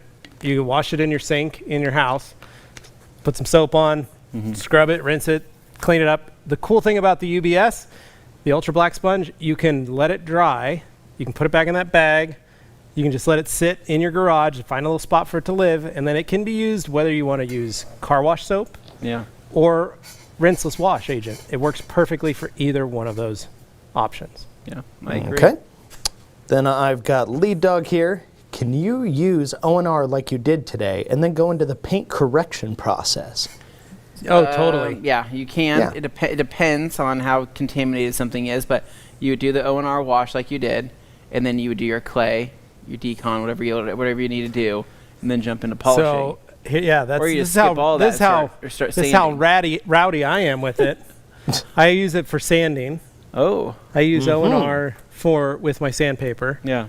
And then the other thing I do is, let's say I'm washing this, instead of drying it while it's still wet after I've washed it, I'm taking my clay mitt or my clay towel, dunking it in the O&R, and I've got another bottle of 121 as a clay lube, Really? and I spritz the surface, clay it, and then I leave it. I don't dry the vehicle Yeah. after that. I get right into compounding and polishing, getting my pads, getting all my stuff set up, and I don't have that much liquid on the surface, Yeah. and I go right into compounding and polishing. Wow. And if it dries by the time I get it all the way around, so be it. It dries, it dries. If it So, dies, if it dies, It Yeah. dries. If it dries, Yeah. it dries. There you go, Dane. So, but that's what I do, and I don't ever have any issues. Yeah. Now, Bomb Detail here wants to know, do you guys find it harder to coat vehicles in the summer or the winter? Winter is easy because I can control my temperature in my garage. Summer is more difficult because if you don't have AC and you've got hot air and hot temperatures and higher humidity in some areas, those coatings are usually a humidity cured coating, and so they're just going to go. Your flash time is going to increase. So what I do, right, on accident, is when I'm coating in the summertime, I get a little hot, Okay. right? I start sweating. Yeah.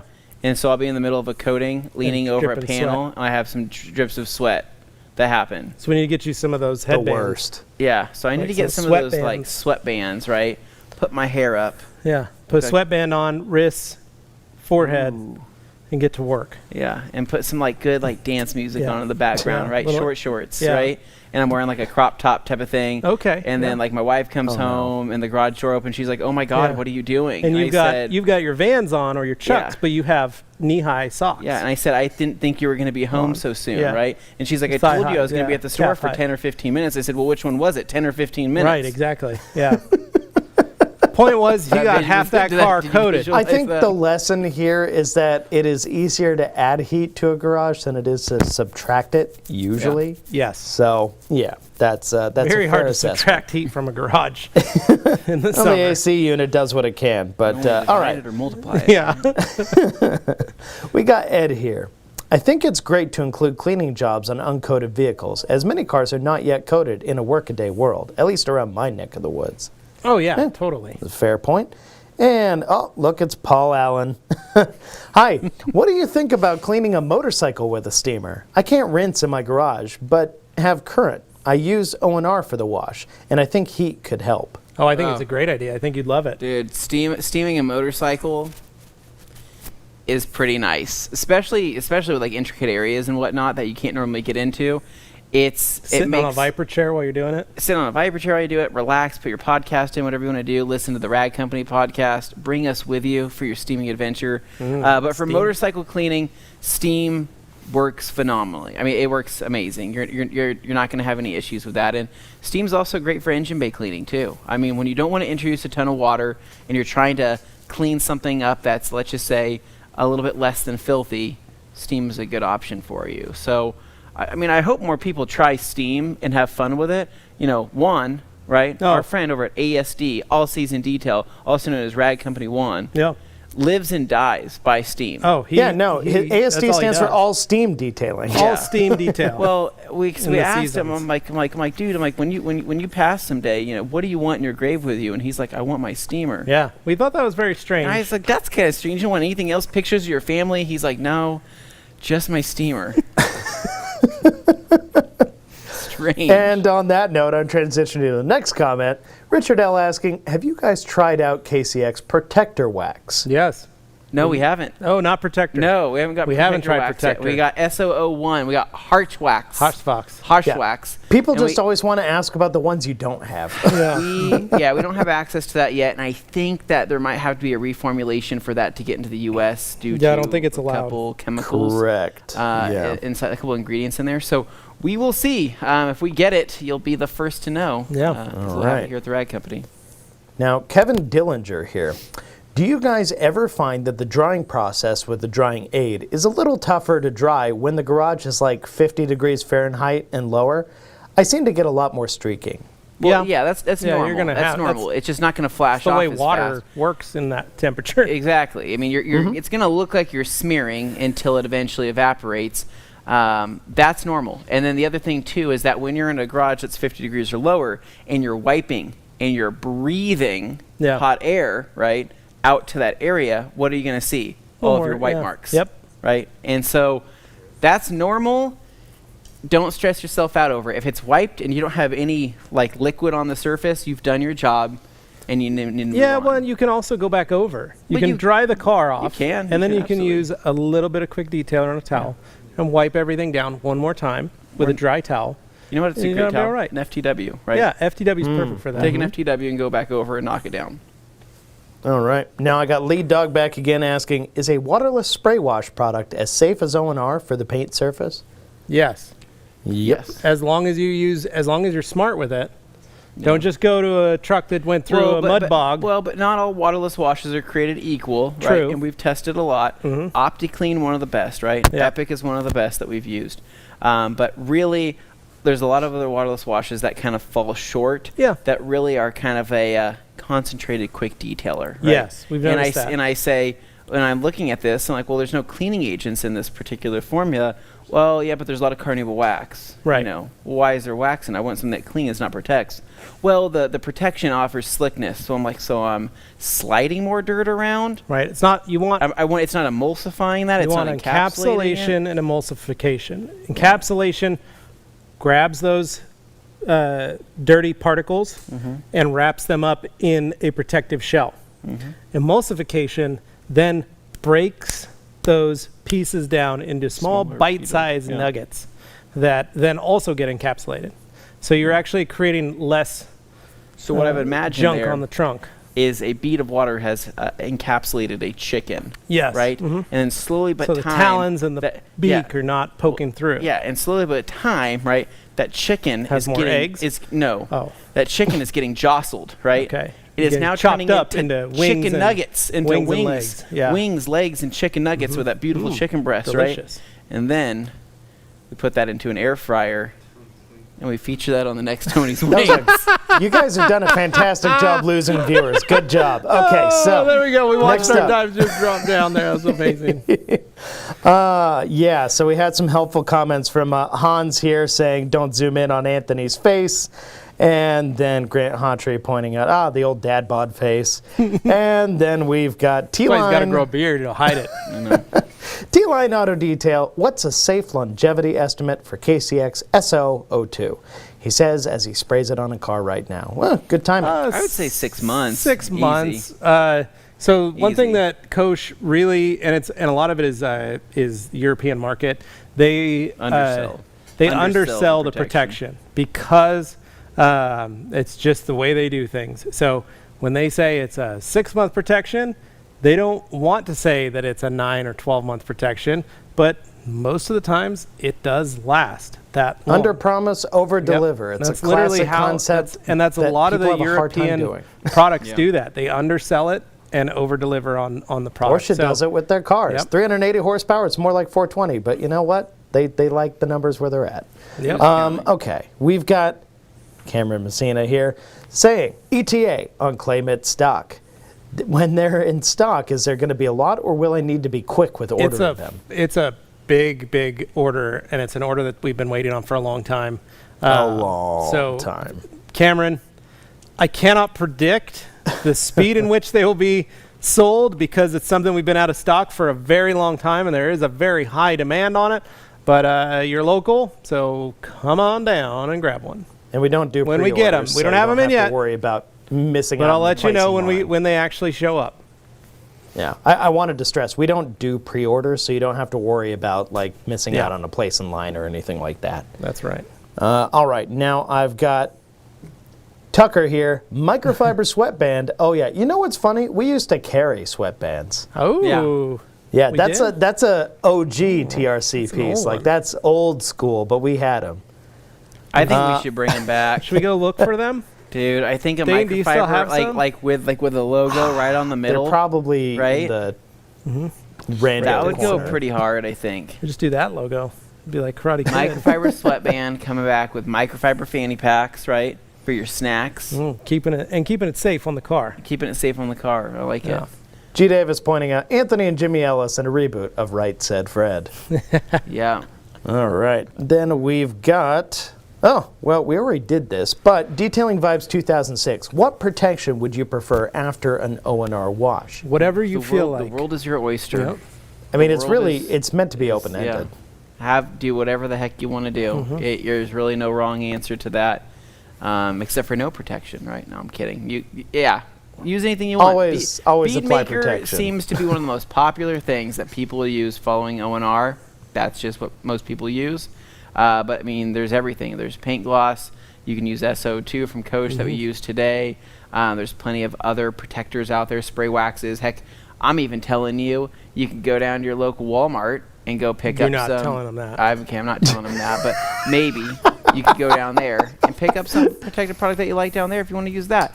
We're saying that it goes well with anything. It does. But buy Anything your you own, find. but buy your O&R from us, Well, and buy all your protection products. and from buy all us. protection products from us, and then you can go out and adventure and try other things. I mean, if we're sitting here giving you the information, that's the least you can do. Yeah. Right? It's a little thank you and a hat Yeah, tip, right, you know? Exactly. We're kidding. We just want you using premium detailing products and preferably premium microfiber. So really quick, Dane, it's been a little bit since we applied SO2, right? Yeah. We're going on what, 15, 20 minutes? Sure. So I grabbed some Dream Maker over here. I'm going to wheel over here on my Viper Wow. chair with my drink it's holder getting still time. on here. And Oh, I'm running over a towel. I'm going to take a little bit of my Dream Maker, and I'm going to take my FTW towel here. So the FTW in pink, this was a towel that we didn't think was going to take off as much as it did, and it totally did. And people love this dang thing. And it's sweet. This towel is what works for Dreammaker. It's my go-to. It's my favorite. So taking McCall's Dreammaker Show Car Amplifier. All we're going to do here is do a couple sprays. Oh yeah, that's the stuff. What does Dreammaker smell like to you guys? I've heard a lot of different opinions. Some people say like strawberry lemonade. I've heard pink lemonade. I've heard, I don't know. What have you guys heard? Jolly Ranchers? Bubblegum? A lot of people saying bubblegum, which Get that I out think is very of my strange. face. I hate that. All right, so coming to this panel right here. So for Dreammaker, right after SO2, I'm going to do probably 2 sprays there. From there, I'm going to spread the product into the car. Now, if you've used Dreammaker, I don't need to tell you how this stuff works. You see it on the surface. When I'm spraying Dreammaker, hopefully I didn't say Beadmaker, but when you spray Dreammaker, you can see it. It's a layer of something going on there. It's got body. It's got body to it, and you want to do that, and you want to go ahead and spread it over the whole car. Or not whole car, the whole area you're working. Go down to the lowers here. And then it's all about that towel flip. You flip that towel and you start working it in, and then you start enjoying the fruits of your labor. That's pretty much what it's all about. It feels really, really nice. It's complementary to whatever slickness products you have underneath, whether it's a coating or a wax or a sealant like we use today. It just does the job. You're going to just go through and spread it in. And that's it. So, does Dreammaker work on protection after 15 minutes? Yeah, it does. I still think it's better doing it like the following wash, or I think it's better doing it maybe the next day, especially if a customer is coming to pick up their car. You did a coating, it's the next day. You want to add a little pop to it right before they get there. You throw in a little bit of this sauce on there, and it just pops when they walk through the door. That's what I like about it. But other people, you know, there's different ways. Weird. The owner of the car just complimented you on the car. Oh, really? Yeah, they just said, "What a sexy car! Great job." Oh, wow. Who is that? Oh, It's gone now. So yeah. Anyways, any other questions there, Dane? Do we have anything else? Because we might. Oh, yeah. We might end this live just a little bit shorter, depending on our questions and what we got. Oh, no, there's still like 123 people watching. I've had a lot of comments here. I'm going to go ahead and pop into some of them. I just didn't want to interrupt you guys. So now that we're at this point, I'm going to start throwing some out there. We've got, I'm going to skip ahead because I want to get this one right now. Okay, go for it. Mark, welcome to the show, Mark. He says, you guys need to upgrade. There's been so many new rinseless products that blow out O&R. Really, Mark? Tell me which sounds ones. like fighting words, Mark. Mark, tell me which ones. You know, Anthony and I spent the last, Anthony, probably 2 years going through all the different rinseless washes that have recently come out. Now, while some of them work, some of them are good, they are nowhere near what the capabilities of O&R on the active scale of emulsify. Now, a lot of people go, oh man, it's just the problem with O&R is it's not slick enough. Really? For what it's doing, it's absolutely perfect, and they made it slicker. Now, there are a lot of companies that are adding ceramics and graphene and all these different products to a rinseless wash to increase the slickness. But are you increasing its cleaning capability? Are you still able to remove bugs with ease like you can with O&R? Not really. Not a lot of them do that. So that's why we love O&R. It is the GOAT of O&R, of rinseless wash agents. It's the first and it's the finest. Yes, there are a ton that do all these different things, but you've also got to remember, not all rinseless wash agents are created equal. Now, some are based on soaps, so it's just a soap. We can use Pearl. We can take PNS Pearl at 256-1 and create a rinseless wash agent with it. Yeah. It cleans very well. It does its job. However, it works far better on a coated vehicle. It doesn't really work on a uncoated car. Yeah. So in that sense, that's when we go back to O&R. The American Detailer Garage products, awesome. I love Fusion. I think Fusion is probably one of my favorite products. But again, I find that I enjoy O&R just a little bit better. McKee's N914, great product. Awesome product and a very close competitor. But it doesn't create a polymer droplet the same way that O&R does. It doesn't soften like O&R It doesn't soften either. the water like O&R, so it has a tendency to leave water spots when left on the surface. What all people focus on when it comes to rinseless washes, I mean, this is what they focus on. They focus on the way it feels. They focus on how clean their wash media looks after taking their mid or whatever the heck they're using out of a bucket. But they're not focused on the other things that make rinseless washing or something like O&R so good and so important. I mean, the fact that O&R literally softens water and that keeps it from the calcium and magnesium and the other types of minerals from sticking to the surface is huge. I mean, it's about as huge as my head right now here, completely zoomed in. But it's such an important feature, that the encapsulation, the breakdown of organic material. There's so many other things that are important about that product than what you see on the surface level or what's pretty to talk about. The other thing I like is this. It's pH balanced, it's neutral, it's safe, and I can use it to wash my hands. Yep. I can use it to clean my countertops. I can use it to clean my floors in my house. My kids, they're little, they can come out and help clean. I just tell them don't drink it. But I also know that if Augie came out here and started spraying this car down after I just got done washing it, it wouldn't freak me out.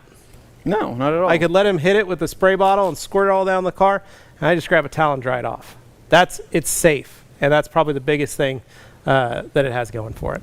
All right, Dane. I had one thing left to add to that has less to do with the question that was brought up and more to do just with the tone in which it was delivered.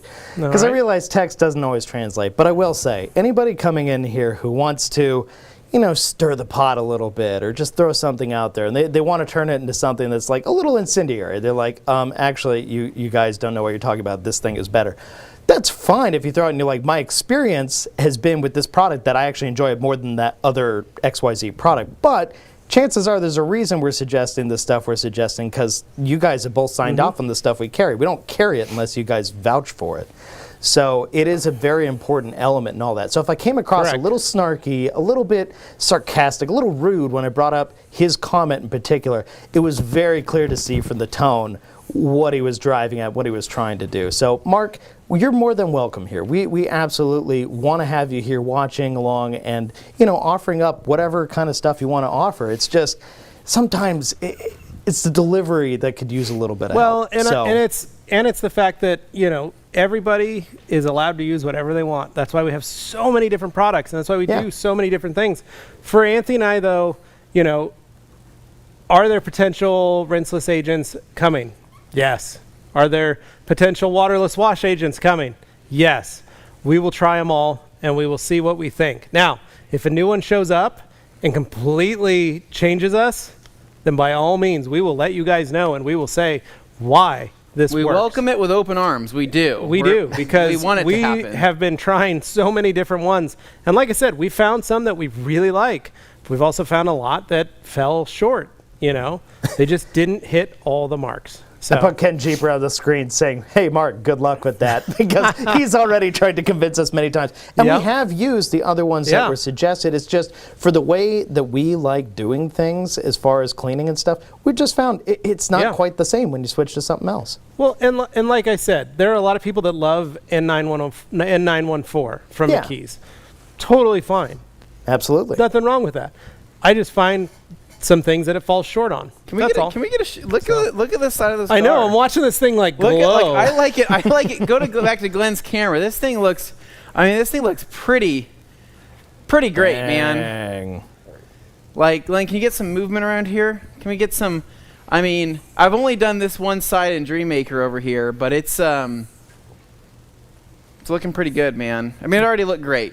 It's getting crazy. You can see just the there's a little bit of depth added there with that. Yeah. Good God. That's a that good looks looking great. color. Are you seeing that on the camera? It's of the crazy video? on camera. It looks great. It looks so good. This Dreammaker stuff, man.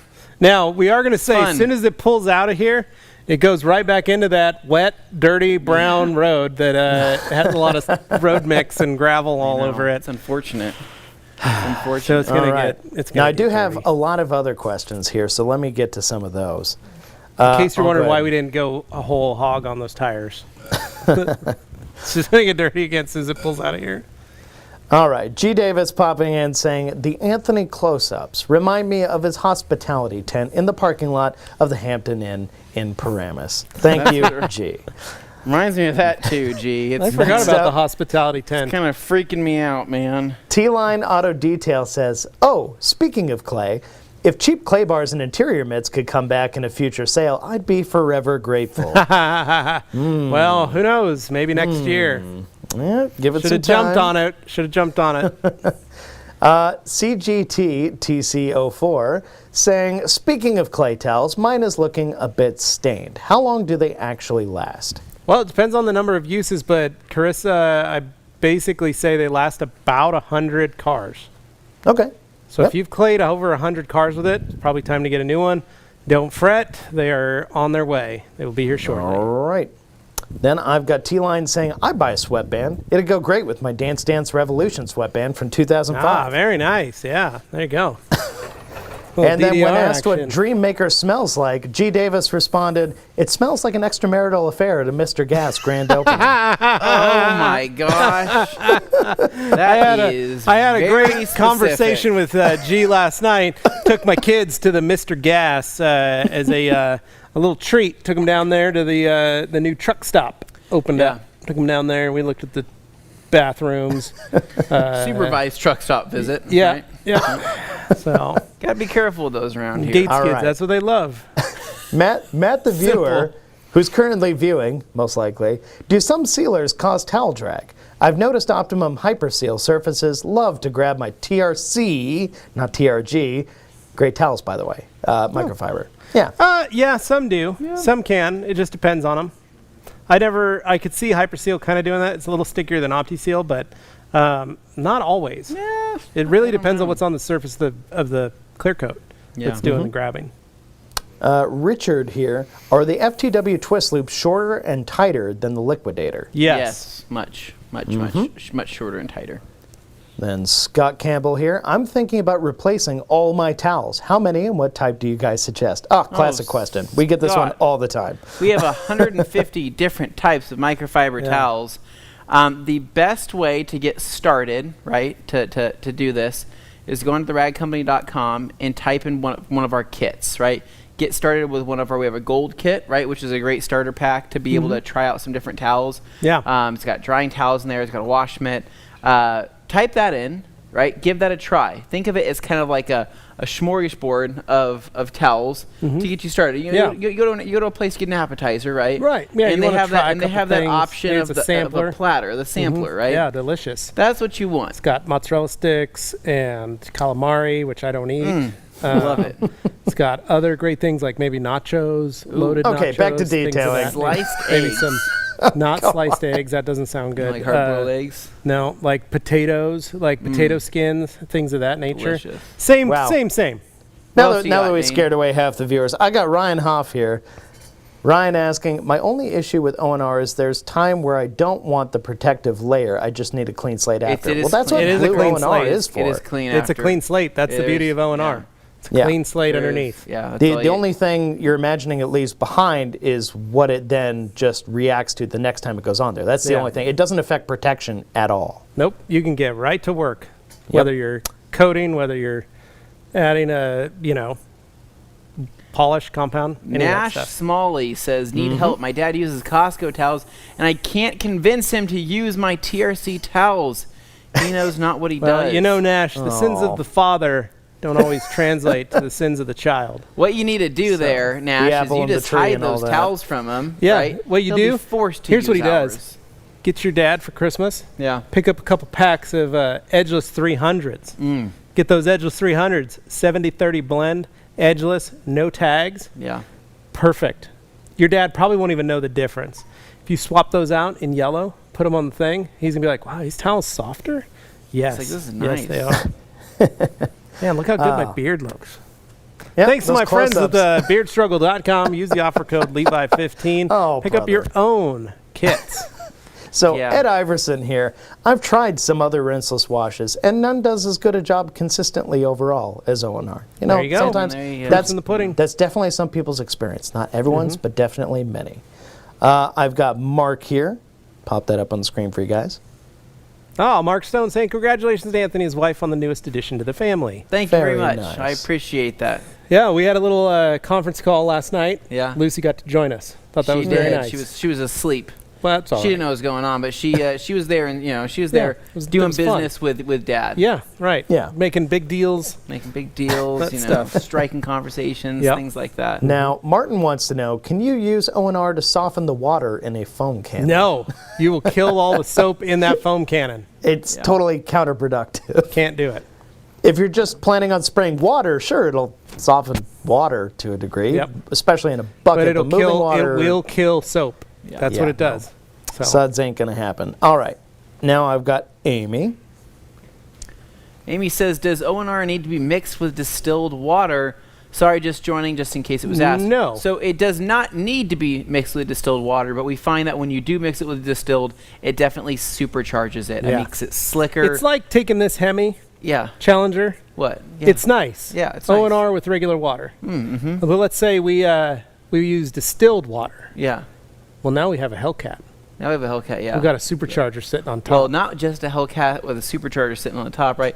We also have some spray in the back, right? Oh, yeah. NOS. Oh, right? okay. Ooh. Lift up that passenger seat, You got that right? blue bottle. Yeah, so of you lift up ONR. the passenger seat, you lift it up, and you see all those smaller bottles in there. You reach over, you give that a turn, right? Half a cup per And then gallon. you sit at the or stoplight. half a capful. Yeah, you sit at the stoplight, and you're just waiting. Yeah. You're just waiting, Yeah, right? And that then you say, distilled water and ONR is just making a it gives cool you an noise. opportunity to say too soon, Junior, That's before right. you press that Now, button. And just, Ryan Hoff, he wanted Yeah. to say, thanks, fellas. That's very helpful to hear, despite what some claim. Now, I you're know welcome, where Ryan. you probably heard that was on a forum or a Facebook group Well, somewhere. there's a where lot of people that are always get into gonna these. They pick up a word that's used in like the writing on a bottle or something, and then they take it to mean whatever argument they want to make, even if it's not necessarily true in the context of what Yeah. the product is. So that's where I see a lot of this stuff happen. And it's very frustrating, and it causes these arguments online where semantics nerds want to get upset because a word was used. So yeah, sometimes it throws people off when it's really not the point. I've got quite a few others here. Okay. So let me get to Scott. Oh, well, this is nice, Scott. Thanks. You guys are great. I'm learning as you guys are doing. Perfect. Thank you, That's the Scott. goal of That's- these lives. That's the point. Have And then fun. Ed following up, I've always appreciated that you guys call balls and strikes, leaving the sales hype for other folks. Now, not thanks, to say Ed. we're immune to sales hype. It's fun, but at the same time, we always try and be realistic Yeah. and transparent about that stuff. So if we're excited about something, it's because we actually are excited about it. And let's see, what else we got? Oh, Andrew wants to know where you can get those Yeti Oh, buckets. man. Oh, Andrew, So, we've been waiting roughly Someone almost needs 2 them hours now. for somebody to ask because people were wondering if it made a difference using the Yeti buckets. so with those the warm buckets are ONR. about $40. You can Yeah. buy them anywhere online. We bought them at a local hardware store around the corner from us that was actually having, funny enough, we walked in today, Yeah. 10% off of the whole store Yeah. when we walked in. Was so it the whole store? The whole store. 20% off clothing, 10% off Whoa. the whole store. You may have to go back and get that come along you were looking at. Well, And some toe chains. yeah, absolutely. Yeah. Right.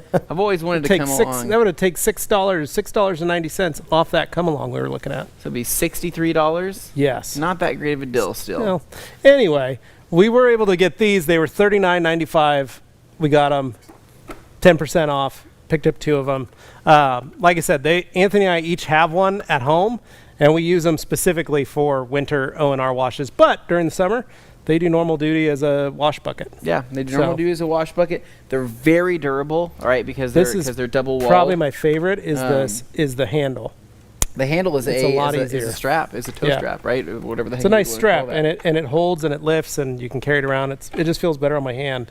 A cheap bucket. They got those wire handles. They're just a nightmare. Yeah. They It break looks easy too. It looks pretty cool too, and That's not a photo. That's a live shot. Wow. Okay. That is a live Yep, shot. that is a right live now. shot right now. So you okay. too could be a Yeti bucket connoisseur. They come in got gray Joey. and white. Yeah. Joey Belinsky says, my wife started using O&R in our floor steam mop. The whole house smells great. It does smell. Yeah, that's the very way to do nice. it. Nice. Yeah. And it's safe, you know. If Yeah. you breathe that, it's a lot safer than You know- just about anything else you put in there. I put the mop attachment on my steamer Did the you? other night. The hallway, one of my cats, for some reason, they got in a fight, and I think one of them may fight? have sprayed a little bit. But I needed to clean the floor because after seeing it, cleaned it all up, turned that into the mop, put the mop attachment on, went over, cleaned everything with the steam, the O&R. Not only did it remove that smell, but it cleaned everything up and made everything look nice and smell again Wow. the right way. You really just can't write those kind of stories. No, you can't. It's One of those normal things that life. just kinda has to happen. Normal life. All right, Cat so fight at the, that's Gate pretty family much house. wrapping up the questions we've got, but I'm going to give people a few minutes here. If you want to throw in some last-minute questions, get them in now. And, guys, is there anything to kind of maybe look over the car, check out what you guys did, show the wheels, that kind of stuff? Well, a lot of people are probably wondering the tires are still a little dirty on the actual treads. But like I said, it's going to go back out. So we're trying to Into a dirt lot. replicate. We're trying also to replicate exactly what you would see at your house when you try to wash your car in the winter. You've got to imagine that your streets are covered in snow, in slush, in sand, traction sand, for all kinds of stuff. So your tires are going to be dirty until you can really reach that springtime where you can use your water and you can really pressure wash and get into those areas. This is how you would take care of your car in the winter with very little water, and a way you can still keep your paint clean, keep your paint protected, and keep the faces of the wheels looking their best. So Too true. And I want to see a little bit of movement of the camera over the car's paint, because that looked insane earlier. I just want to see that we can get again. a pass. So the whole car has SO2 on it right now, but specifically the passenger side is what currently has SO2 with just a little bit of Dream Maker on top, right? It's just kind of the cherry on top. And so you're more than welcome to come take a look, take a gander. Just don't touch the paint, Dane. No problem. Well, that shouldn't be a problem. I'm in another room. Dane wanted to come out and touch the paint, he said. I know. Well, Darren here saying, I joined late and I'll go back and watch. Thanks for all you do. Thank you, Darren. Appreciate you watching. go ahead And feel- Shad feel- here, feel- I can never see get it. enough of the you're- great I think content you're you gonna guys like put that. out. Thanks, Shad. Ooh-wee. Ah, that paint looks fantastic. It's glowing, isn't it? It is. That is again a combination of SO2 and PNS Dream Maker show Ooh, car slippery over here. amplifier. I know It's that just was the SO2. No, that put you more put Dream Maker on too? there too. Man, Telling you, it's feeling great. it's a complimentary topper product. Yeah. Oh, feels good. Looks good. Now, Mark Stone saying, O&R gives me no reason to even try another rinseless wash. I love a Wolfgang rinseless wash diluted to a clay bar lube. There you Yes, so All right. And will say Ed that- here, Ed says, pretty any good. concerns using steam on black plastic trim or vinyl stripes? No, I mean not as long as you're not trying to lift it. I mean, I don't think there's no reason that you shouldn't feel comfortable just going over that area. It's just if you're forcing it underneath the vinyl. Yeah, Don't like do that. use it if you're using it to remove. That's when you do it. You know, use to improve, not remove. Yeah. All right. And then Bomb Detail, last comment I've got here saying, best way to protect glass for the winter, G-Technic, PNS, ceramic, or sealant, or question mark. Whatever works best for you. You can use All right. G-Technic's window coatings. You can use PNS's window coatings. You can use any of the sealants as well. If you're looking for something where you can just set it and forget it, ceramic coat it. If you're looking to, I like spraying sealants on my car every week and I like trying a different thing or I like doing this, then spray sealant on the windshield, wipe it off, it'll be fine. This thing looks Okay. wicked. It looks It wicked, does. right? It's really good. I mean- can't believe how shiny it is. Yeah, once And Judy Ryan gets just wants to here, let you know game. he's super appreciative of the time you guys take to make these Q&As happen. Oh, you know, thanks, man. we do it for the fans. We really appreciate you guys coming out, asking the questions, and learning along with the process. It's fun. Absolutely. And it's definitely is more fun. fun than just sitting in the room sometimes. Maybe you want to get out and Yeah. actually show something while you're doing it. It does make it a little clunkier asking the questions while you're working because you got to explain it, but we find a way to make it work. Yeah. Yeah. Feels Look good. at this shot right here. Look at over the hood right there. I know, And look it's at crazy. that logo. It is. That just There you go, looks. Glenn. Get right in there. That's That is glass. It's That amazing. is- Looks awesome. wow. All right, well, guys. Dane, we're going to send it back to you for the send off. So thank you guys all for joining me and Levi, and we're going to Yeah. do this again soon. We'll All see you right, next week. Actually, sounds- we'll see you tomorrow. Yeah, we'll see you tomorrow, guys. We're going to do Q&A as we always do. Every Thursday of the week is Q&A Thursday here at the Rag Company YouTube channel. So don't miss that. That's where you can ask even more detailing questions, and the guys won't be distracted. So we'll be able to cover all the bases with you tomorrow, starting at 2 p.m. Should not be too tricky to figure out. So head over there next, and we'll catch you tomorrow. Take care.